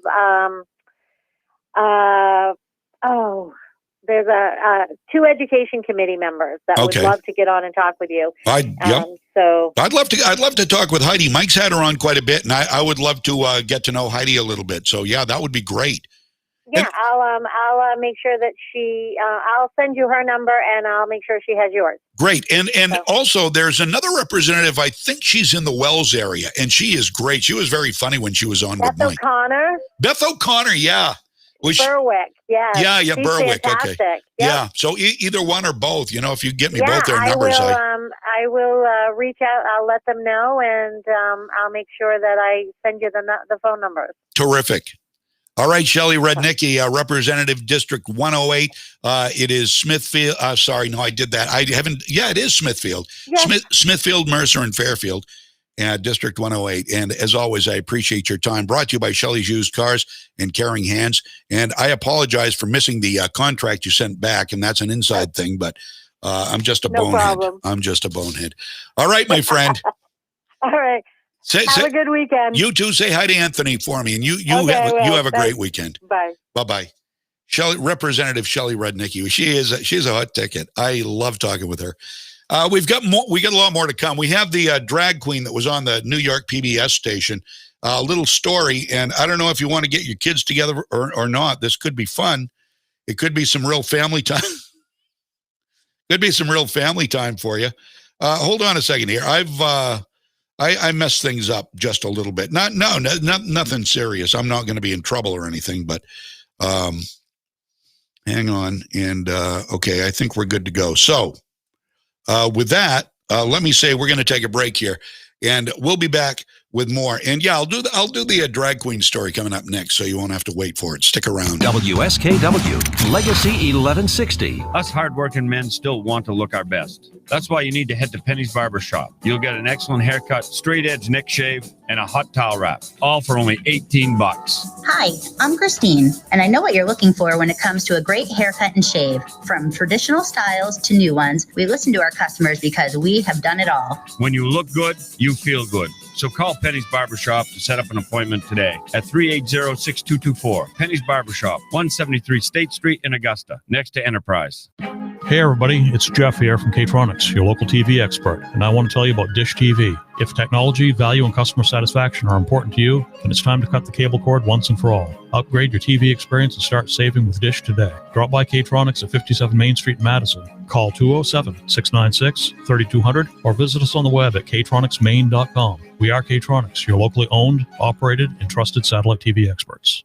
Spring is the time of renewal for both you and your home. So brighten your day and your surroundings with great items from Townline Antiques. Do you love classic decor? You'll find furniture, artwork, glassware, signs, and hundreds more pieces around every corner. Their classic colors and styles will have you thinking spring and feeling invigorated every time you see them. Or maybe you enjoy collecting books, comics, coins, sports memorabilia, watches, or classic electronics. Townline Antiques has rare items that you won't find anywhere else. Townline is also showcasing a new display of art glass that's absolutely dazzling. Each piece is one of a kind with its own unique flair of colors and form. You simply have to see them to appreciate their beauty. And for everyone who loves to bring items back to life, they're now carrying high-quality fusion mineral paints that give you beautiful color and a durable, long-lasting finish. Townline Antiques, open Tuesday through Sunday from 10 to 5, Route 201, right on the Winslow-Vassaboro Town Line. I'm CBS 13 meteorologist Lexi O'Connor. Partly to mostly sunny for today. An onshore wind will keep us cooler at the coast with highs in the 60s, 70s to near 80 degrees though further inland. Chance for a shower or thunderstorm this afternoon and evening through the mountains. Sun and clouds tomorrow. Chance for some mountain showers again. Upper 60s at the coast, 70s inland. Showers and the chance for a thunderstorm Saturday. Thank you very much, Shelley. Welcome back to Freedom's Pep Rally. John James here at your service.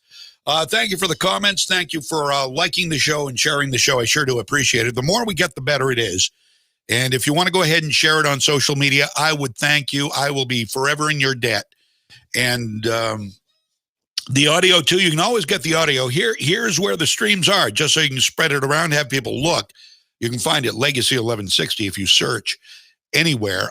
You will find us at legacy1160.com first and foremost. Videos there from 6 to noon, and audio is there 24/7, legacy1160.com. And audio is brought to you by Moody's Collision Centers, location throughout Maine. And the video, all videos are brought to you by, audio is brought to you by Harry J. Smith Company on Sanger Avenue in Waterville. Videos all brought to you by Moody's Collision Centers, locations throughout Maine. And we are on the website. We're on YouTube. We're on Facebook, a bunch of different sites on Facebook, including Legacy 1160, Right America Media, American Women Who Bear Arms, Freedom's Pep Rally. We're on Twitch. We are on VK.com. We are on, I don't know, there are others out there. Twitch. We're on Twitch. Twitch is supposed to be a gaming site, I think, for gamers, but we're on there. We broadcast on there. There are other people that do other things besides games. I've looked at I look at the video sites before I share videos on them. And, I find some of these, they're just people, and I'm talking about adults, younger people, who they stream they have their video streams on like for hours at a time. And they're eating, they're watching TV, they're weird. Adults especially, kids do what kids do. Adults, they'll be sitting there eating. There's nothing compelling about it. And yet they have hundreds of viewers. And they're sitting there eating spaghetti or whatever they're eating. I kid you not. Check it out. Twitch, OK.ru. We are there, or we were there. I don't know if we're still there or not. That's another Russian site, but the RU will tell you that. But I find it fascinating what people will do on video endlessly and what people will consume. And I'm thinking, do none of these people have lives? I mean, it's like Seinfeld was the show about nothing. Well, there's hundreds of thousands of shows about nothing going on daily, and it's all free for the cost of an internet service provider. It's 1047 right now on Legacy 1160 WSKW. So what the heck is going on in New York with a drag queen thing? And this is, hold on a second. All right, New York City Department of Education featured a drag queen known as Little Miss Hot Mess in a show.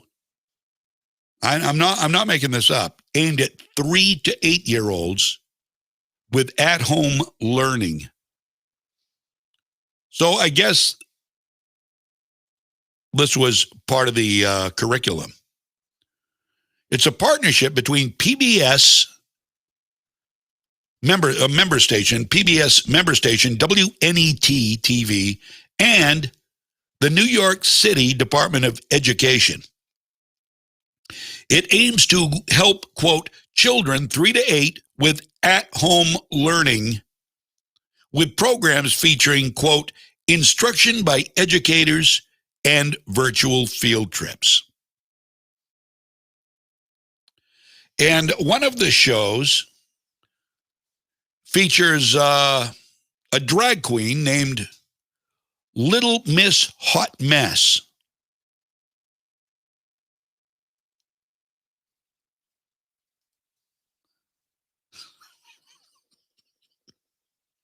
Stunning. No, I mean, Little Miss Hot Mess, stunning. Okay, you're going to hate me for this. You are going to hate me for this. But I had two videos up on the screen at the same time when I was doing my show prep. So I did a comparison. I find Little Miss Hot Mess more attractive than Lori Lightfoot, the mayor of Chicago. Hey, it's a personal observation. I'm allowed that. It's a free country. No, that's a hate crime. You're a racist. You're a homophobe. Why?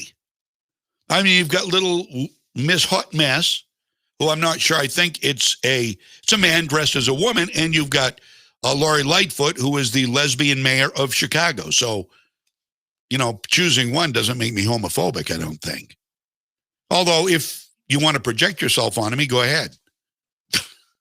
I just thought it was pretty fun. I thought it was funny. I think this is funny, and I think it was presented in a fun way. I'm not going to lie to you, but really, can you imagine if back in the day when we were in school or our kids were in school, that a Department of Education, public education, and a public broadcasting outlet partnered to present this to 3 to 8-year-olds? Sorry, you know, again, and I'm gonna, in my own defense, I'm gonna say, if a bookstore, if anybody wants to do this, have a drag queen story hour. You want to have a drag queen story hour at your children's bookstore like the bookseller in Waterville did, or your children's toy store, or, I don't know, at your restaurant, maybe a drag queen story hour at IHOP or something. I don't know. Do it. I don't care. Do it. But when you go into public libraries, public schools, public broadcasting, taxpayer-funded institutions, whoa, hold it right there, mister. Now you're stepping on my constitutional rights. I've been thinking, I've told you this about PBS for a long time. PBS they have jumped the shark. In my mind, they have jumped the shark. They have gone full on left. Look at Yamichelle Sindor, their deplorable White House reporter who brings race into everything. She's a reporter with the White House press staff. She put Donald Trump on the coals every time. She raked him over the coals every time she questioned him. Accusatory, bitter, But Joe, Joe, people love you, Joe. That's why people are coming into the borders, because they love you. They think you're a kind man, Joe. That's PBS in the 21st century. Bye-bye. Not getting my dollars anymore, only through taxes, which I have to pay, which I have no say, apparently, into how they're spent. So here we go. This is a Little Miss. I want to get it right here. I've got to find it. Little Miss Hot Mess. And you can look her up if you want to see what she looks like. But let me see here. I didn't put a reference number down. Okay, here's a Little Miss Hot Mess, and this I've edited this together, so it's going to be a bunch of stuff all together, but it's all part of the same story. And Little Miss Hot Mess is an author, and blah blah blah. So now you know the backstory. Here he is. I am a drag queen and a children's book author. And you may be wondering to yourself, what on earth is a drag queen? Well, don't worry, because I'm going to tell you. Drag queens, we are everyday people who love to play pretend and dress up as often as we can. We love to wear shiny, sparkly outfits with all of our sequins and all of our glitter and a lot of jewelry and maybe a little too much makeup and big hair and big personalities. We like to perform on stage. Target audience is 3 to 8 year olds. Sometimes we like to lip sync, which is when we move our mouths to other people's songs. But drag queens also are leaders in our community. And if you ask me, we make pretty good role models. Drag queens have long histories of raising money for causes and organizations in our communities. We often lead pride parades or perform to make people feel happy and joyful, maybe when times are a little bit sad. Drag queens also love to speak our minds and stand up for what we believe in. Some drag queens have even run for president. So being a drag queen is all about being bold, shining bright, and showing a little bit of bravery, being willing to step outside the box and to dance to our own beat sometimes. So today I am going to read from my own book, The Hips on the Drag Queen Go Swish, Swish, Swish, which was written by me, Little Miss Hot Mess, and illustrated by the incredibly talented Olga de Dios and published by Running Crest Kids. And I wrote this book because I wanted everyone to get to experience the magic of drag and to get a little practice shaking their hips or shimmying their shoulders to know how we can feel fabulous inside of our own bodies. The shoes on the drag queen go stomp, stomp, stomp all through the town. So now we are going to sing and dance it out. So get your singing voices ready. And we're going to start with our hips.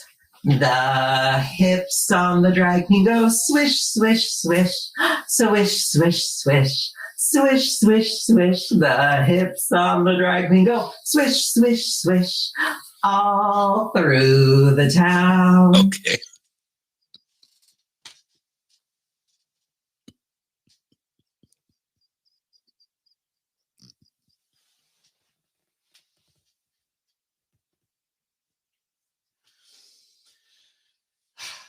I'm here. Sorry. I am.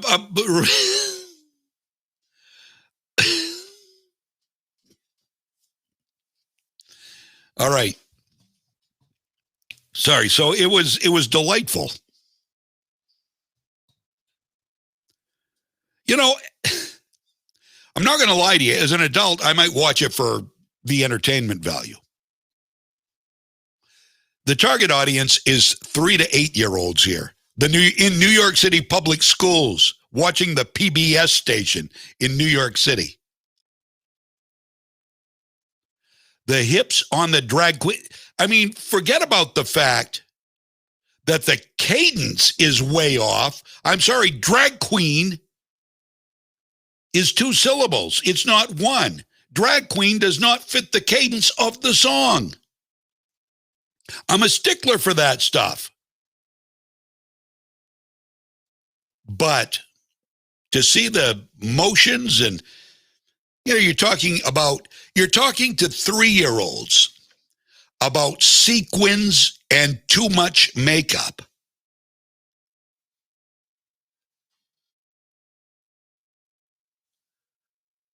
Wow.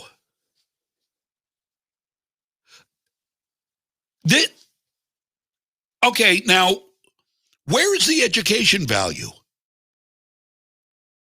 I mean, please, give me Rick Charette. Give me Rick Charette. He's the kid singer, right? Am I getting him mixed up with some? I haven't seen him for ages. Great guy. Yeah, Rick Charette. The wheels on the bus go round and round. And bus is 1 syllable, by the way. It fits better than drag queen. Real fast. Okay, I'll tell you, it's entertaining to watch. It runs much longer. I edited that together. I scoped it down a little bit. Sorry. We did it for time. Next time, maybe we'll do a special and we'll play the whole thing for you. With video, if you're watching on video right now. All right, so we've got a lot to get to. We've still got a lot to get to, and we're going to dive into it. It won't be as fun as this. And I've got to tell you, that was kind of fun. It really was kind of fun, but it's also very it's serious. Being serious about it. And no, I'm not whatever you want to project at me. If you're on the left, you can go ahead and project me as a homophobe or a transphobe or whatever you want to. That's not the issue here. The issue is you are indoctrinating kids with things that are not education-based and should not be curriculum-based. And public broadcasting and public education are doing it.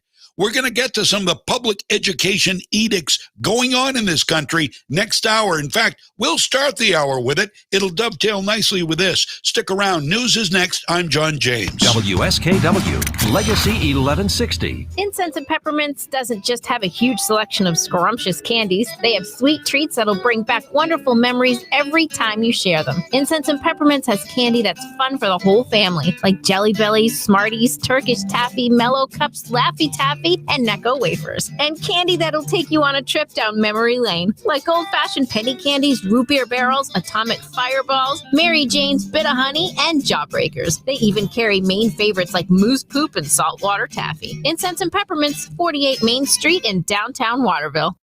Hi, this is Teresa Smith, Director of Advising at Kennebec Valley Community College. There's no denying that the past year has been one of challenges and uncertainty. Many of you have had to change or even postpone your educational plans. Still, by working together and caring for one another, things in Maine are looking up. We're getting back to normal, and no one could be happier about this than the faculty and staff at KVCC. With a wide variety of online summer classes available, you don't have to wait to join us. You can get started right away while continuing to stay safe. Whether you're a student home for the summer who wants to pick up a few classes at an affordable price, or a high school graduate hoping to get a jump on college, our multiple summer start dates offer something for everyone. Financial aid is available, and high school juniors and seniors may even qualify for a free summer course. A list of classes and start dates can be found on our website at kvcc.me.edu, or you can call the admissions team at 453-5822. That's 453-KVCC. What's important here at Moody's is we have a lot of opportunity for upward mobility. Moody's definitely helped me through. They sent me to school. I got my degree in business. I had the demeanor and I had the willpower and the want. Our trade is constantly changing and there's always new challenges that arise. I definitely feel like an owner. It's very exciting. When you like what you do, you like your job, you like the people you work with, what else could you ask for? Bring your skills to Moody's and build a long-term future with us. Electrical repair should never be done without the knowledge of how to do it safely. Better yet, skip that stress and let Kennebec Electric and Lighting take care of it for you. Kennebec Electric has offered professional electric and lighting service and expert installation in homes and businesses for over 37 years, and they stand behind that experience with a guarantee on all their work. Kennebec Electric and Lighting. Contact them for all your electric and lighting servicing, including installations and repairs at 861-7028 or online at KennebecElectric.com. I'm CBS 13 meteorologist Lexi O'Connor. Partly to mostly sunny for today. An onshore wind will keep us cooler at the coast with highs in the 60s. 70s to near 80 degrees, though, further inland. Chance for a shower or thunderstorm this afternoon and evening through the mountains. Sun and clouds tomorrow. Chance for some mountain showers again. Upper 60s at the coast, 70s inland. Showers and the chance for a thunderstorm Saturday. From the Home Auto Group Studios, Farmington Ford and Franklin Chrysler in Farmington. This is WSKW, Skowhegan, Augusta, Waterville, Legacy 1160. ABC News, I'm Jim Ryan. The number of Americans filing first-time claims for unemployment benefits, 444,000, the lowest number since the pandemic began. The House has approved a measure that would establish a formal investigation into the Capitol insurgency. ABC congressional correspondent Rachel Scott. 35 Republicans breaking ranks. Without objection, a motion to reconsider is laid upon the table. Voting with Democrats on a plan to launch an independent commission looking into the January 6th attack on the Capitol. But the majority of Republicans still voting against it. In a fiery speech on the House floor, Congressman Tim Ryan calling it a slap in the face to officers across the U.S. We need two political parties in this country that are both living in reality, and you ain't one of them. President Biden has issued a stern demand to Israeli Prime Minister Benjamin Netanyahu to stop the fighting with Hamas in the Gaza Strip. And Microsoft will retire Internet Explorer in June of 2022. This is ABC News. A new look today at how much or how little police departments in America's biggest cities are mirroring the people they serve. ABC Chief Justice Correspondent Pierre Thomas. In 99 of the country's biggest metro areas, the share of police officers that are white is larger than the percentage of white people in those communities. That's according to our detailed analysis of census data. And in 6 of those American cities and the surrounding metro areas, including Pittsburgh, Knoxville, and Spokane, the census data showed that 9 out of every 10 police officers were white. Some departments report trouble in recruiting candidates of color. Activists tell ABC News that adding diversity to a police force may not be enough without other reforms also being put in place. It turns out that choosing a second cheapest wine on the menu at most restaurants is actually a good buy. Surveys show half of wine drinkers typically choose the second from the bottom price-wise. That led to suspicions that prices must be marked up. A new study says it's actually a pretty good value. Jim Ryan, ABC News. As a dentist, I know what my patients are saying during times when they really can't speak. She says her gums are irritated. Is there anything you can do? Absolutely. You can try new Crest Advanced Gum Restore. Yep, new Crest Advanced Gum Restore. It detoxifies below the gum line to restore your gums back to health in just 7 days. Exactly. Healthy gums, healthy mouth. New Crest Advanced Gum Restore. Healthy, beautiful smiles for life. The Progressive ABC Insider. As a mom, it's like a nightmare. Jennifer Hudson starring in Monster on Netflix as a mom whose honor student's son is charged with murder. A situation that hit home as a parent. Just to have to portray it, to have to come from a real place, it made it easier in a way. The Progressive ABC Insider is brought to you by Progressive Insurance. You can save big when you bundle your auto, home, motorcycle, RV, or boat. Visit progressive.com. I'm ABC's Matt Wolf. Welcome back, Freedom. Pep Rally is here. Hour number 3. Let's get it going here, shall we? Go ahead. I keep wanting to throw out the phone numbers. I don't have the phone number forwarded to me. Again, if you really, really, really want to get on the air, you can go ahead and send me a private message at my personal Facebook page, which is wide open to everybody. Or you can just drop a note here on the feed and tell me what page you are going to be private messaging. We've got a bunch of them, including Right America Media, Legacy 1160, Freedom's Pep Rally with John James, my personal page, American Women Who Bear Arms, I can get private message, or you can just give me the heads up if you do. You can send me an email, and I always welcome those too. Mail, M-A-I-L, at thevoiceguy.net. My station account, which I also check frequently, not as frequently when I'm not on the air, is John, Jon, at mixmaine.com. But I'm more than happy to talk with you. I'll call you because that's the way it would have to work here from this particular studio. Let's get back to the stuff I want to talk about. We're going to talk about, there's a lot of, we'll start talking about the NCAA. This has been a point of contention for a lot of places like South Dakota, one, and that's the first one I think of because Kristi Noem, the governor of South Dakota, wanted to ban, and I don't know where that is. I really have, South Dakota's sort of fallen off the radar, but Kristi Noem wanted to ban transgender females from playing in girls and women's sports, but there was a thing with the NCAA, and they wouldn't bring any NCAA tournaments to the state. You know, if you do that, you know, that's not inclusive enough for us, and blah, blah, blah. So, according to Breitbart, the NCAA is giving into common sense. Yeah, I know, I was surprised. In April, the NCAA said it could pull events from states with limits on transgender athletes. Still now, the college sports governing body has caved in, and they will allow tournaments in states, including Tennessee, Alabama, Arkansas, soon to be South Dakota, I would imagine, despite their laws restricting trans athletes. The NCAA sided with transgender athletes only last month, saying they may cancel events in states that aren't free of discrimination against transgender athletes. The NCAA Board of Governors made its announcement as more than 24 states proposed, debated, and advanced legislation aimed at requiring state schools to ensure that athletes compete only in the category of their birth gender. I don't understand why that is not a no-brainer. This is one of the progressive things I don't get. It makes no sense. It shows mental illness. I'm sorry. Go ahead and be inclusive, but not to a fault. That's inclusive to a fault. When it infringes on someone else's rights, that is faulty. When it's unconstitutional, and it's faulty. But the left loves unconstitutional things. In my humble opinion, abortion is one of them. Abortion is murder. I don't care how you look at it. It's murder.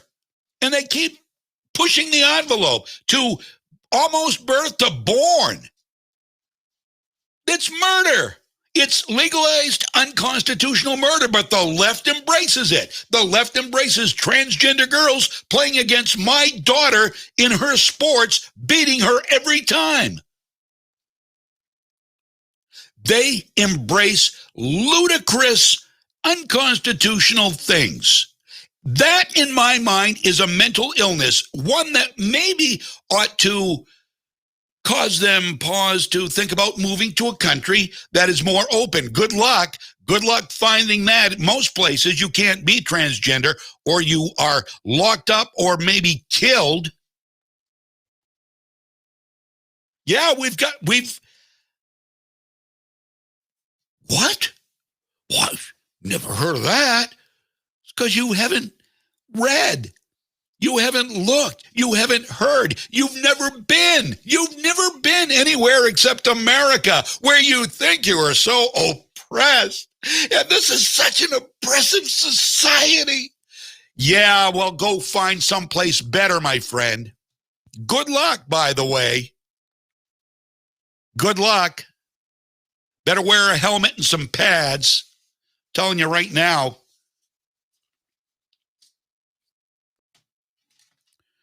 Just my opinion.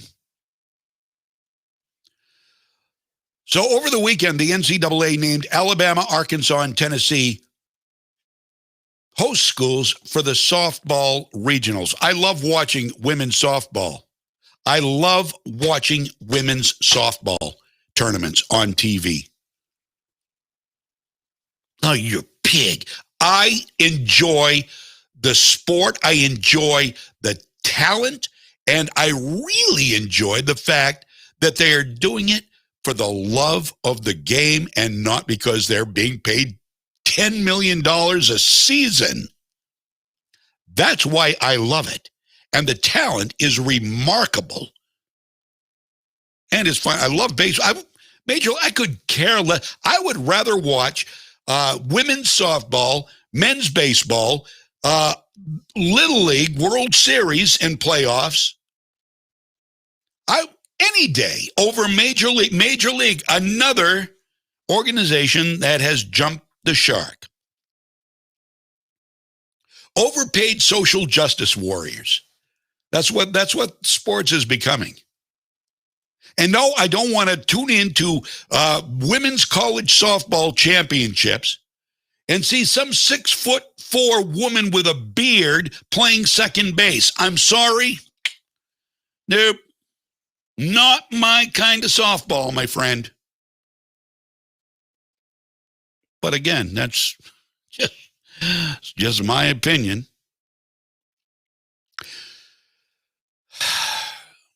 So it's also been confirmed, softball, Oklahoma City, Oklahoma is going to be the host of the College World Series once again. The Women's College World Series, softball. All these states now have laws that put limits on transgender athletes, banning players born as males from playing in girls' sports regardless of their claimed transition status. Amen. I don't care. I don't care if it rains or freezes. No, I'm not going to do that song. That's a Don Imus song. I love that song. You remember that? Reverend Billy Saul Hargis. I'm going to sing you the song here just because if you've never heard the song, this is it. This was Don on the Don Imus show on WNBC back in the day. I don't care if it rains or freezes as long as I got my plastic Jesus riding on the dashboard of my car. It was classic radio. Don Imus was a master. Rest his soul. Anyway, the Women's World Series generates $20 million for Oklahoma City, but the NCAA warns that it would take the games from the area over the state's new law. That punishment, though, appears to have been scrapped. Thankfully, the NCAA has come to its senses. Woo! Epiphany! They're afraid of being canceled, I imagine. Social justice warriors that they are. Okay. Now, let me see. I had some more stuff. I want to get education being attacked now. How does America feel about education? No, I don't mean the union leaders. I mean the people. We, the people. You've heard of Randy Weingarten, especially if you're in the teaching profession. Now, I'm not saying that there are any bad teachers that I have encountered in my lifetime, public school teachers that I have encountered in my lifetime. Not going to say that.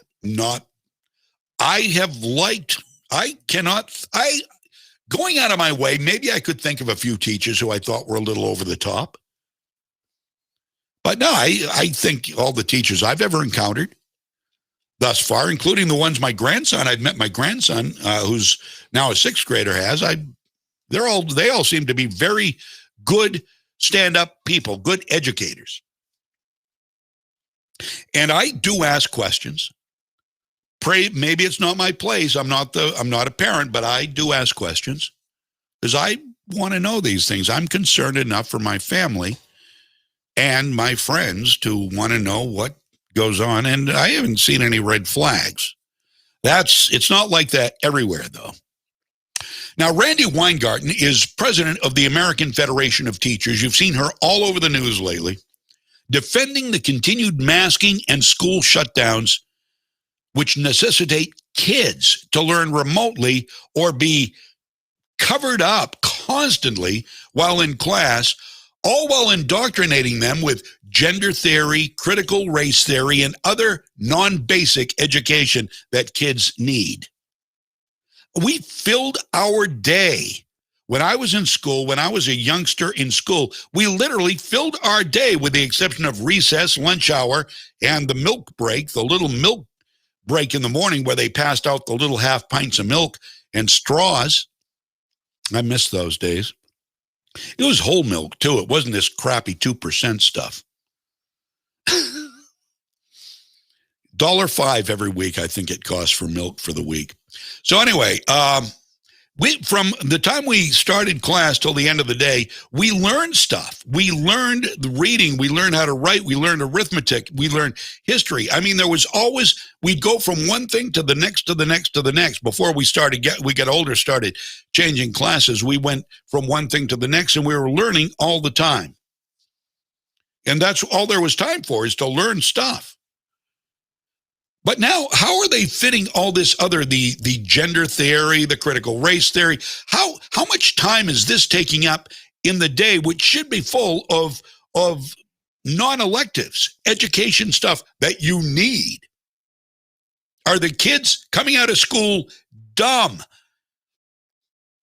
Indications are, and again, I'm not speaking for this area here in central Maine, but nationwide, yeah, very, very much so. Very much dumber. The average college freshman can read at like, I think, an 8th grade level. Average. I think that was the statistic I recently read. Anyway, getting back to Randy Weingarten, the president of the American Federation of Teachers. She probably made a big mistake when she agreed to go on C-SPAN and take callers from viewers watching her. You know, she's been on these friendly news shows. She's been on Fox News too, actually. But she's a MSNBC, CNN. They love her. They love the unions. They love it. Randy, you're awesome. You're just awesome. That's friendly environs, we call that. Well, not so much on C-SPAN. Because what happened is they heard from, hi there, who's this? Our veterans should be respected. That's a spam call. So she was on C-SPAN and taking callers from real Americans who did their best to give her a dose of reality. Not that she's going to do anything about it, or even cares for that matter. I mean, you know, just keep those chicks coming so I can keep destroying America's kids. That's where she's at. But listen to the parents. Listen to these parents and the questions they asked. And by the way, these are questions we should all be asking, and we should be paying attention to what's going on. This is callers. And by the way, Randy Weingarten is just sitting there and taking this all in. Here are some of the callers. Ms. Weingarten, I'd like to ask you why you think a pandemic is a reason to reimagine our education. Basics would be nice. The public schools have failed these children before on the education basis, let alone all this social re-education. A parent, hello. Hi. Yeah, I'm from Syracuse, New York, and as of the last few years, we've had under a 40% graduation rate. The part that I don't understand is how come the parochial schools and the private schools could navigate their way through this scenario, but the public schools didn't seem to be able to manage that. These kids these days, they can go to college, get some degree, you know, and then it's not worth anything. You know, they can't get a job. So if we really focus on a trade, that'll be a good way to path through the future, because right now, I mean, come on, let's be honest. A lot of these public school systems, you can't get any worse. So I invite change. Thank you. Good morning, ma'am. Nice to meet you. And I mean no disrespect to you, but, you know, this union thing, one time in our country, a union was a wonderful thing. Now the union creates lazy, ineffective people, and it also creates children that have no education. I look at my grandchildren. It is pathetic how the teachers union and the government has failed our children. I don't see how you could sit up there and defend that. These people that were teaching had no idea about child development or any of those things. Another comment, when I grew up, my teacher, my principal, my fireman and policeman lived down the street from me. We don't know them now. And inner city is even worse. How about that? There's some pointed questions from parents. Now, I don't know what Randy Weingarten's response to each one of those was. It was an edited clip, but those are some of the concerns that we all have. And they won't give us answers. The school boards dictate, the schools carry out the dictations, and parents are not allowed into some of the school board meetings to make a point. We know this to be true. We know this happened in Dover Foxcroft, Maine. Parents had a concern. Oh, and let's talk a little bit about Maine here for a minute. All right, so this is happening in Maine. We don't know all the places where it is happening. I'll give you one example. RSU 22, that's in our listening area. That's in Hamden. You know where Hamden Academy is and other schools in RSU 22? Gender theory and critical race theory is taught to children as young as 3rd grade. Posters for the courses are available to kids from kindergarten forward. They're just RSU 20. This is just the Hamden area. We know Dover Foxcroft. Same thing with the gender theory posters being hung up. Critical race theory being taught in Westbrook.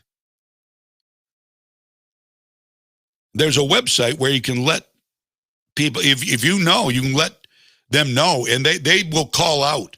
I will have to find that again and share it so you can find out where some of this trash is being taught. This stuff that should be elective when you get older. When you get older, when you get to high school and you've got enough credits and you can take electives, you want to take gender theory, you want to take critical race theory. I don't believe there's any place for either of those in public schools. But at the very least, if they're going to be part of any public school curriculum, they need to be a high school elective.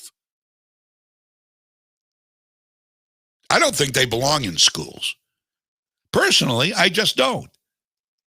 That has nothing to do with life skills. Well, it's in how you treat people. Boy, I mean, the left really doesn't give people enough credit. They think everybody has to be taught how to think, how to live, how to treat everybody who is marginalized, I guess. Indoctrination, that's what it's called. That's what it is. Don't make of it what it's not. No, it's not. It's education, teaching people how to treat people. No, it's not. It's telling people how they need to treat people. It's indoctrination. Free will is not part of the plan. We'll tell you what to think. We'll tell you how to act. You act like that. If you're in an education system that teaches any of this kind of stuff, then I would hope you'd question it. And I would hope you refuse to teach it. If you have any morals, you would. 1126. We are Legacy 1160 WSKW, Maine's Heritage Station. We're online, legacy1160.com, audio 24/7, brought to you by the Harry J. Smith Company on Sanger Avenue in Waterville. Video on all sorts of platforms, including at Legacy 1160 and on YouTube and Facebook and Twitter. It's all powered by Moody's Collision Center with locations throughout the great state of Maine. And Nancy Pelosi is excited. Nancy Pelosi is beside herself today. Nancy Pelosi got her way in the House of Representatives as 35 feckless Republicans joined Democrats in voting in favor of a commission to look at the events of January 6th. So here we are, January 6th, and now the middle of May, and we have a commission, a bipartisan commission, coming to the floor of the House. You may not know this because many of you were not here then, but our bill for 9/11, you know when that was, 9/11/2001. The 9/11 commission legislation was signed into law November 27th, 2002. More than 14 months later. Good. Just a little more than 4 months later, we have a bill coming to the floor. This is a remarkable achievement and one that is very necessary. Very necessary. Really? Because you felt you were in danger. What a bunch of cowards. Think about it. What a bunch of cowards. What does that tell the American people of all races, incomes, of all ethnicities? What does that tell the American people who had their lives destroyed last year as rioters, vandals, murderers took to the streets across the fruited plain? You weren't in danger then, were you, Nancy? Chuck. 35 of you Republicans. You weren't in danger then. Where's our commission? Where is our commission to look at what happened last year across the country? People died. Why do you matter more than we do? Why is this so important to you? Well, it's because these self-important morons are so out of touch with reality, they have no clue what's going on in their kingdom because they rule like tyrants from the castle. By the way, the final House vote to form the January 6th Commission was 252 to 175. As I said, with 35 Republicans voting for it. The Senate may be another story, and I hope it is. Senator Mitch McConnell, Cocaine Mitch, the turtle, he's not liking the idea of the January 6th Commission. On one final matter, after careful consideration, I've made the decision to oppose the House Democrats' slanted and unbalanced proposal for another commission to study the events of January the 6th. As everybody surely knows, I repeatedly made my views about the events of January the 6th very clear. I spoke clearly and left no doubt about my conclusions. Federal law enforcement have made at least 445 arrests and counting relating to crimes committed that day. Hundreds of those people have been charged. Law enforcement investigations are ongoing, and federal authorities say they expect to arrest at least 100 or so more. Bipartisan investigations are also underway and have been for months at the committee level here in the Senate. So there has been, and there will continue to be no shortage of robust investigations by two separate branches of the federal government. So, Mr. President, it's not at all clear what new facts or additional investigation yet another commission could actually lay on top of existing efforts by law enforcement and Congress. They're more important. They are more important than you and me. And they'll continue to come out. What is clear is that House Democrats have handled this proposal in partisan bad faith, going right back to the beginning. Right. From initially offering a laughably partisan starting point to continuing to insist on various other features under the hood that are designed to centralize control over the commission's process and its conclusions in Democratic hands. I've been an outspoken critic about all of the episodes of political violence that our nation has seen over the past year. I support the strong existing investigations and justice for any American who's broken the law. There you go. Well, Mitch, hey, when Mitch makes sense, he makes sense. I'm not a big Mitch fan, typically, but when he says stuff like that, I will, yeah, you betcha. They don't care about us. They care about them. They care about what affects them. They're in their own little cocoon, the Democrats. They don't care about their subjects. That's what you are. That's what you are to the Democrats. Leftists, listen to me now. You are their subjects. You are their serfs. You are their, dare I say, slaves. You are. You don't like slavery. Nobody likes slavery. You are slaves of the left. They tell you to echo their lies. You do. Unquestionably, without question, and you have no problem complying with whatever they and the mainstream media, their slave drivers too, tell you to echo. They give you the fodder, you take the fodder, and you spew it forth to your minions on Twitter and Facebook and Instagram. Am I right? Yes, I'm right. Yes, I am right. Just the way it is. Just the way it is. Joe Biden.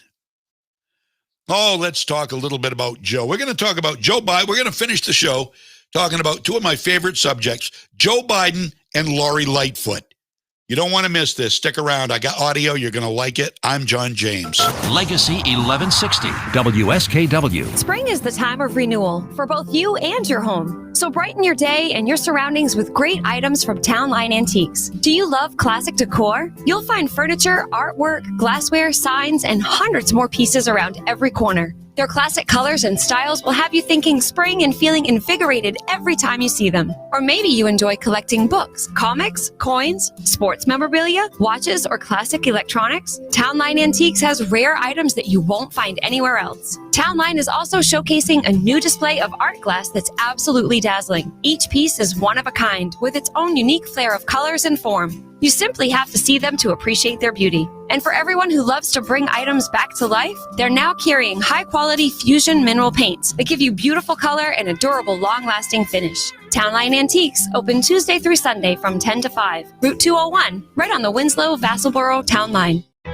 I know you've heard the old adage, buy low and then sell high. Well, with real estate prices rising in the market every day, if you've been thinking of selling your home, now is the time to list your property with Pouliot Real Estate to capitalize on it. While the market may be growing, Matt and the team at Pouliot Real Estate are never too busy to help. In fact, before you go and pay for an appraisal to find the value of your home, Pouliot Real Estate will happily give you an estimate for free. Yeah, I said free. Low interest rates have created an active buying market, which is great for sellers. And there are lots of people selling their homes for a number of reasons. They're empty nesters looking to cash in on the equity that they've built, folks looking to downsize their home to increase their cash, and growing families that simply need something bigger. There's absolutely no obligation, so why not strike while the iron is hot? Contact Pouliot Real Estate for a free home valuation at PouliotRealEstate.com. That's PouliotRealEstate.com. And when you see Matt Pouliot, you tell him Mike Violette sent you. What's important here at Moody's is we have a lot of opportunity for upward mobility. Moody's definitely helped me through. They sent me to school. I got my degree in business. I had the demeanor and I had the willpower and the want. Our trade is constantly changing, and there's always new challenges that arise. I definitely feel like an owner. It's very exciting. When you like what you do, you like your job, you like the people you work with, what else could you ask for? Bring your skills to Moody's and build a long-term future with us. I'm CBS 13 meteorologist Lexi O'Connor. Partly to mostly sunny for today. An onshore wind will keep us cooler at the coast with highs in the 60s, 70s to near 80 degrees though further inland. Chance for a shower or thunderstorm this afternoon and evening through the mountains. Sun and clouds tomorrow. Chance for some mountain showers again. Upper 60s at the coast, 70s inland. Showers and the chance for a thunderstorm Saturday. Thank you very much, Lexi. Welcome back. Thursday is Freedom's Pep Rally with Johnny James. I am your buddy. Can we get a close-up on this face?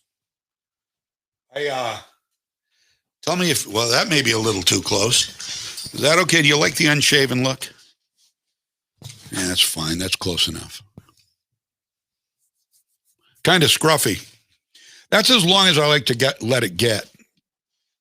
I know Mike grows his beard in the winter, and that's nice. It does keep your face warm because I remembered every time when I used to grow a full beard years and years and years ago, when I'd shave it off in the spring, my face would feel really cold. So it does warm your face up. But I cannot stand the long hair anymore. I can barely stand this when this goatee, and I've got a goatee. It's hard to tell now because it's all about the same length, but look, I'm feeling my face. That's a little weird. I like the way the shorter whiskers feel. But, yeah, I have to keep this short, too. The hair drives me crazy. But I like the goatee. But I keep it nice and trimmed. It's not nasty. You see some guys, and I've got relatives who have who's the guy? Phil Robertson has a Phil Robertson-like beard. I have one guy, I have a nephew. This is no kidding. I made a comment on the Facebook post. My sister had a picture taken with her two sons. One looks like Phil Robertson. He has that long beard. And the other one, I kid you not, he has the red and everything. He looks like Yukon Cornelius or a young Santa Claus in Santa Claus is Coming to Town. Very well kept, very nice and well kept, enviable even, I would say. We've got 11:39 right now. Let's dive right into Joe Biden here. This is good. This is some good stuff. This is classic right here. This happened the other day. Joe Biden called. Well, I actually don't know what day this happened. Maybe it was yesterday. I'm not sure. He did a graduation for some cadets. Called a group of Coast Guard. He called them dull because they gave a tepid response to one of his jokes. And if you've heard this, wait, because this gets better. Biden delivered what was at times it was somewhat lighthearted. You know, he looked very comfortable there, talking to the 2021 U.S. Coast Guard Academy in New London, Connecticut. The president praised the cadets for choosing a more difficult path amid the COVID-19 pandemic, and he said the group represented the most progressive, best educated, least prejudiced, most open generation in American history. And he also delivered some jokes. Now, here's what he said to them, and he got frustrated. They didn't laugh or applaud or do anything. And he got a little upset. He covered it pretty well. He covered his anger pretty. He's an angry guy. I guess he has outbursts when he gets confused, when people use big words. Now, I'm not lying to you. When they use big, complicated things, he gets very frustrated and angry. But listen, he clearly got upset here. Well, Cadet Tid, there's a seat on Air Force One if you have to get home. It may be tough. Tough, yeah. I can only assume that you will enjoy educating your family about how the Coast Guard is, quote, the hard nucleus around the Navy forms in times of war. You're a really dull class. I mean, come on, man. Is the sun getting to you? I would think you'd have an opportunity when I say that about the Navy to clap, but being here together. All right, okay. So first of all, it was poorly delivered. The Navy forms. What? No. It was poorly delivered, and people probably didn't follow it very well. But that's not the worst part. The worst part is, this. The line got more response the last time it was used. Did he credit anybody there, by the way, when he gave that line? Did he credit? No, he didn't, did he? The line was used before, and it got a much better response. It wasn't him who used it, though. It was this guy. My Coast Guard aides have been excellent. One of them taught me that, and I quote, "The Coast Guard is that hard nucleus about which the Navy forms in time of war." I can only assume that you will enjoy educating your family about how the Coast Guard is, quote, "the hard nucleus around the Navy forms in times of war." You're a really dull class. Come on, man. Yeah, that was Ronald Reagan's line. Ronald Reagan was intimating a story from one of his fellow soldiers.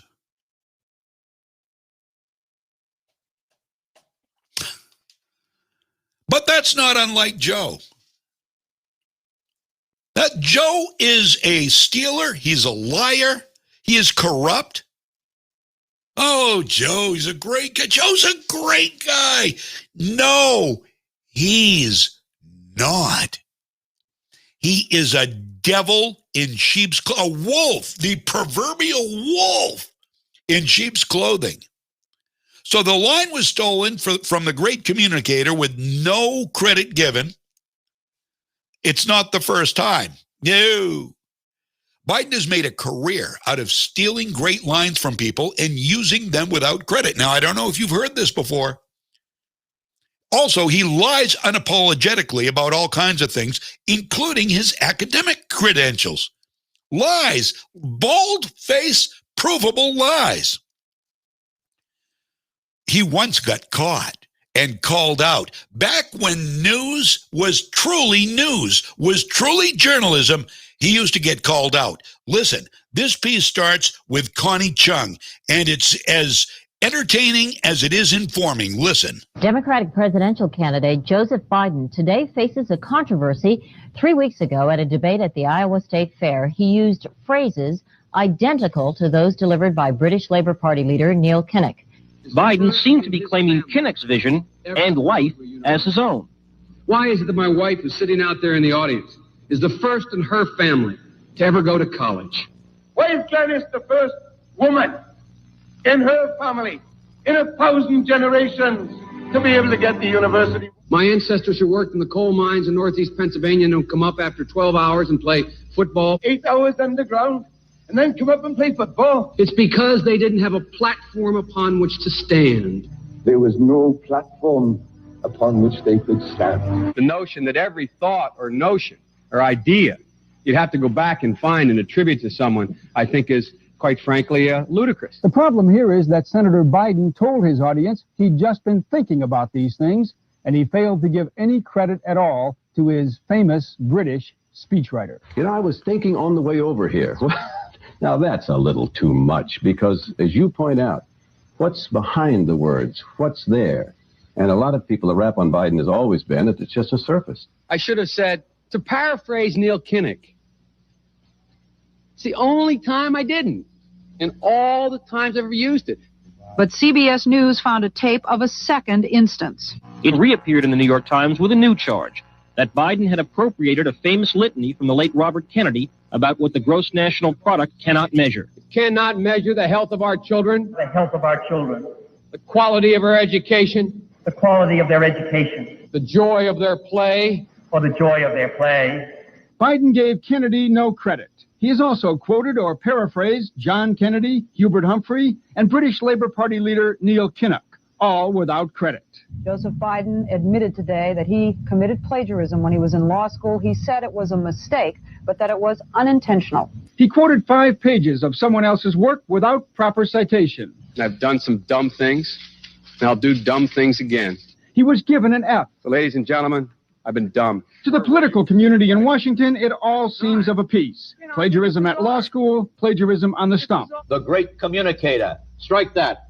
The great imitator. You don't steal verbatim, or when you do, as he did 99% of the time, you give credit. Biden's critics say he sells himself as a man whose words and visions can inspire a new generation in politics. But if the thoughts, phrases, and visions really belong to others, it's a form of false advertising. Is it a wise idea, though, to take something that personal, anyway, from another politician and try and appropriate it to your own campaign? I think it was a stupid thing to appropriate material that was really very personal, that was someone else's. Most people didn't know who he was, Joe Biden, and now they're going to say, oh, yeah, he's the guy who plagiarized. That's a lot of people. Politically, that's devastating. These clips are devastating. He looks like a Joe Biden wind-up doll with somebody else's words coming out. If they're going to do things that are stupid as well as immoral, then they're probably too dumb to have the job of president. Voters are going to have to decide whether he was dishonest or dumb. Senator Joseph Biden may have more explaining to do. The new questions stem from taped remarks of Biden during an April campaign appearance in New Hampshire. I went to law school on a full academic scholarship, the only one in my class to have a full academic scholarship. Went back to law school and, in fact, ended up in the top half of my class. I was the outstanding student in the political science department at the end of my year. I graduated with 3 degrees from undergraduate school and 165 credits, only needed 123 credits. Biden now concedes he did not graduate in the top half of his law school class, that he does not have 3 degrees from college, and that he was not named outstanding political science student in college. Newsweek says Biden actually went to school on a half scholarship, ended up near the bottom of his class, and won only 1 degree, not 3. Joe Biden ranked 76th in a class of 85 at the University of Syracuse Law School. I mean, this guy comes off this whole thing as a flyweight. Now Biden says Newsweek is right. His memory had failed him. And I'd be delighted to sit down and compare my IQ to yours if you'd like, Frank. Joe Biden was victimized by the truth. Bye-bye, Biden. He may not know it yet, but I think this is going to be very difficult for him to recover. Is Joe Biden dead meat, yes or no? I think so. Bob? It's in terminal condition. Terminal. Eleanor? Yes, unless he comes in third in Iowa. Morton? Dying. I say dead. We'll be right back. There you go. How quickly the public forgets. How quickly they forget. He has lied, plagiarized his way through life. He lies about China. He lies about Hunter. He lied about his college degrees. He lied about his college status. He made lines his that belonged to other people. Robert Kennedy, John Kennedy, and others. This is how he has rolled forever. He is a corrupt man, and he is the so-called winner of the presidential election. I think not. Don't believe anything the man says. He vacillates. He waffles. He's now supporting, it seems, Hamas suddenly. Imagine that. Imagine the left got to him and pulled him more to the left, like I predicted Monday was going to happen, and it has. Lori Lightfoot, one more. We got time for one more piece here. Lori Lightfoot, Chicago Mayor Lori Lightfoot, who is single-handedly destroying the great city, or the once great city. I'm sorry, that was a Freudian slip. Once great city of Chicago has a new edict. No more interviews with media people who are white, especially white men, only black and brown people. Here's a report from Chicago Channel 5's Mary Ann Ahern on her new edict. It's getting national attention with debates simmering for and against. Our political reporter Mary Ann Ahern on the story for us. She joins us now with the very latest. Mary Ann? Allison and Rob, Mayor Lightfoot sent a letter to Chicago media saying she sees too many white and too many male reporters. She says that is unacceptable. Why don't you do what everybody else does, which is contact my council department? 2 months ago, Mayor Lightfoot pushed back from tough questions on the vaccine rollout. Today, as she marks her 2 years on the job, she sent a letter to Chicago media that, quote, I will be exclusively providing one-on-one interviews with journalists of color. Her communications director, Kate Leffergy, by text says, quote, white reporters get the vast majority of access all year long. Chicago Tribune reporter Greg Pratt, who is Latino, was granted an interview. On Twitter says he asked the mayor's office to lift its conditions on others. And when they said no, we respectfully canceled. Good. Politicians don't get to choose who covers them. Not just the color of your skin or the color who you are and who you don't speak with. So I feel that that's not fair. Kimberly Agowan, an attorney and WVON radio host, agrees the City Hall press corps lacks diversity. It's a good idea for people to look at what the landscape is and ask, why are there no Black people in these rooms? As for Lightfoot's tenure, recently there's been a revolving door. Nearly a dozen top aides are out, many of them not yet replaced. UIC political science professor Dick Simpson supported Lightfoot's campaign. She does need to make some strong new appointments to fill positions in the government and move ahead with her agenda. Today, her agenda, yee. Look at the city. Look at Chicago. Have you read about Chicago? The violence every weekend, innocents getting killed. She loves illegal aliens. She loves illegal alien criminals. She endorses them. She applauds them. She doesn't like ICE. She doesn't allow people to be taken out and deported. She's ruining Chicago. She's a communist. She doesn't care about the people either. She does not care about the people. You might remember during the lockdown, Lightfoot had her whole street shut down and guarded in order to protect her and her wife in the governor's mansion.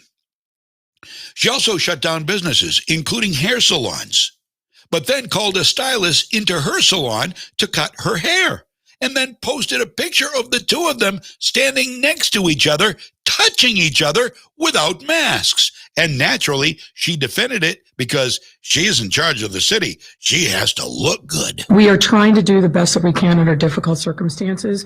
I am practicing social distancing. The woman who cut my hair had a mask, had gloves on. Yeah. So I'm practicing what I'm preaching and making sure I don't typically take pictures these days. But we are trying to do everything we can to emphasize the messages around social distancing, washing your hands, all right. staying at home. Stop. She's a liar. She is a typical lefty. She's a liar. Lefty Lightfoot.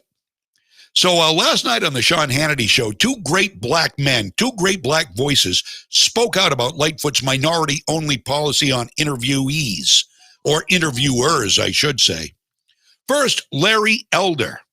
So, Larry, is this racist? Well, of course it is. It's an absurd thing that the mayor is asking, and it's all designed to divert attention from the problems in that city. The city's finances are in the toilet. Their unfunded pension liability contribution is one of the largest growing items on their budget. You've got violent crime up year to year, homicides up year to year. The city is a third black, a third white, and a third Hispanic, yet between 70 and 80% of the homicides are black on black, and the majority of those are unsolved. The school system is horrific. 39% of Chicago public school teachers with school-age kids put their own kids in private school. That is 4 times higher than the national average. So the mayor has a lot of problems to deal with, and I think that yelling and demanding that a reporter be a certain kind of race is one of the least of her concerns, all designed to divert attention from the disaster that is known as Chicago. Disaster is right. Sadly, disaster is right. Also speaking out on Lightfoot's black and brown only reporter policy was civil rights attorney, radio host, and former Democrat Leo 2.0 Terrell. I've been waiting all day for this. Lori Lightfoot is a racist, not a covert racist, an overt racist. The reason why she gets away with it is because she is black and she got that D in front of her name. You know, you want to know what systemic discrimination is, systemic racism? When the mayor of a city institute a policy. This is systemic racism, but she gets away with it. Yeah. Rashida Tlaib is anti-Semitic, But because she got a D in front of her name, and people out there listening, we got to stop this, because this race card is being used exclusively by Democrats because they are minorities. You got Joe Biden afraid to challenge Tlaib. Yeah. They put Kamala Harris, who basically called him a racist because she's black. She gets a pass. Yep. Lori Lightfoot, I want everyone to hear this, is a racist regardless of her color, and she is implementing systemic racism in the city of Chicago. Sue her. I love those guys. Leo Terrell, such an amazing and passionate guy. He is just awesome. Leo 2.0 Terrell. He didn't wear the hat last night. Sean Hannity was upset. He usually wears the Leo 2.0 hat. He left his hat at home. He won't do that again. And Larry Elder's amazing, too. So there you go. That's all we've got. I hope you have a great day. I hope you share the program. This lives, it lives in perpetuity on the platforms, YouTube and Facebook and all those. If you want to share it, you can. And I'd love to see you here again tomorrow morning, starting bright and early at 9 o'clock. Mike Violette is off tomorrow. The great Keith Hansen is going to be filling in for him. Back to music in a few minutes after the news. Have a great day. I'm John James. Legacy 1160 WSKW. Hi, I'm Greg from Gregory's Disposal. Dumpsters, dumpsters, dumpsters. Call Gregory's Disposal, 465-4500. We can help. Cleaning out Grandma's attic, or if the kids finally moved out, leaving the junk behind, we have debris dumpsters and many sizes of roll-offs to get the job done quickly and efficiently. Call Gregory's. Call Gregory's, 465-4500. How about remodeling, redoing the roof, tearing off the old porch? Gregory's will bring the right size dumpster at the right cost. Our dumpsters are brown, and we keep our prices down. Call Gregory's. Call Gregory's, 465-4500. Gregory's can also help with your weekly rubbish. We offer many services, including curbside pickup, residential dumpsters, whatever you need. Gregory's is there to help. Call Gregory's, 465-4500. In case you missed it, call Gregory's Disposal, 465-4500. What's important here at Moody's is we have a lot of opportunity for upward mobility. Moody's definitely helped me through. They sent me to school. I got my degree in business. I had the demeanor and I had the willpower and the want. Our trade is constantly changing.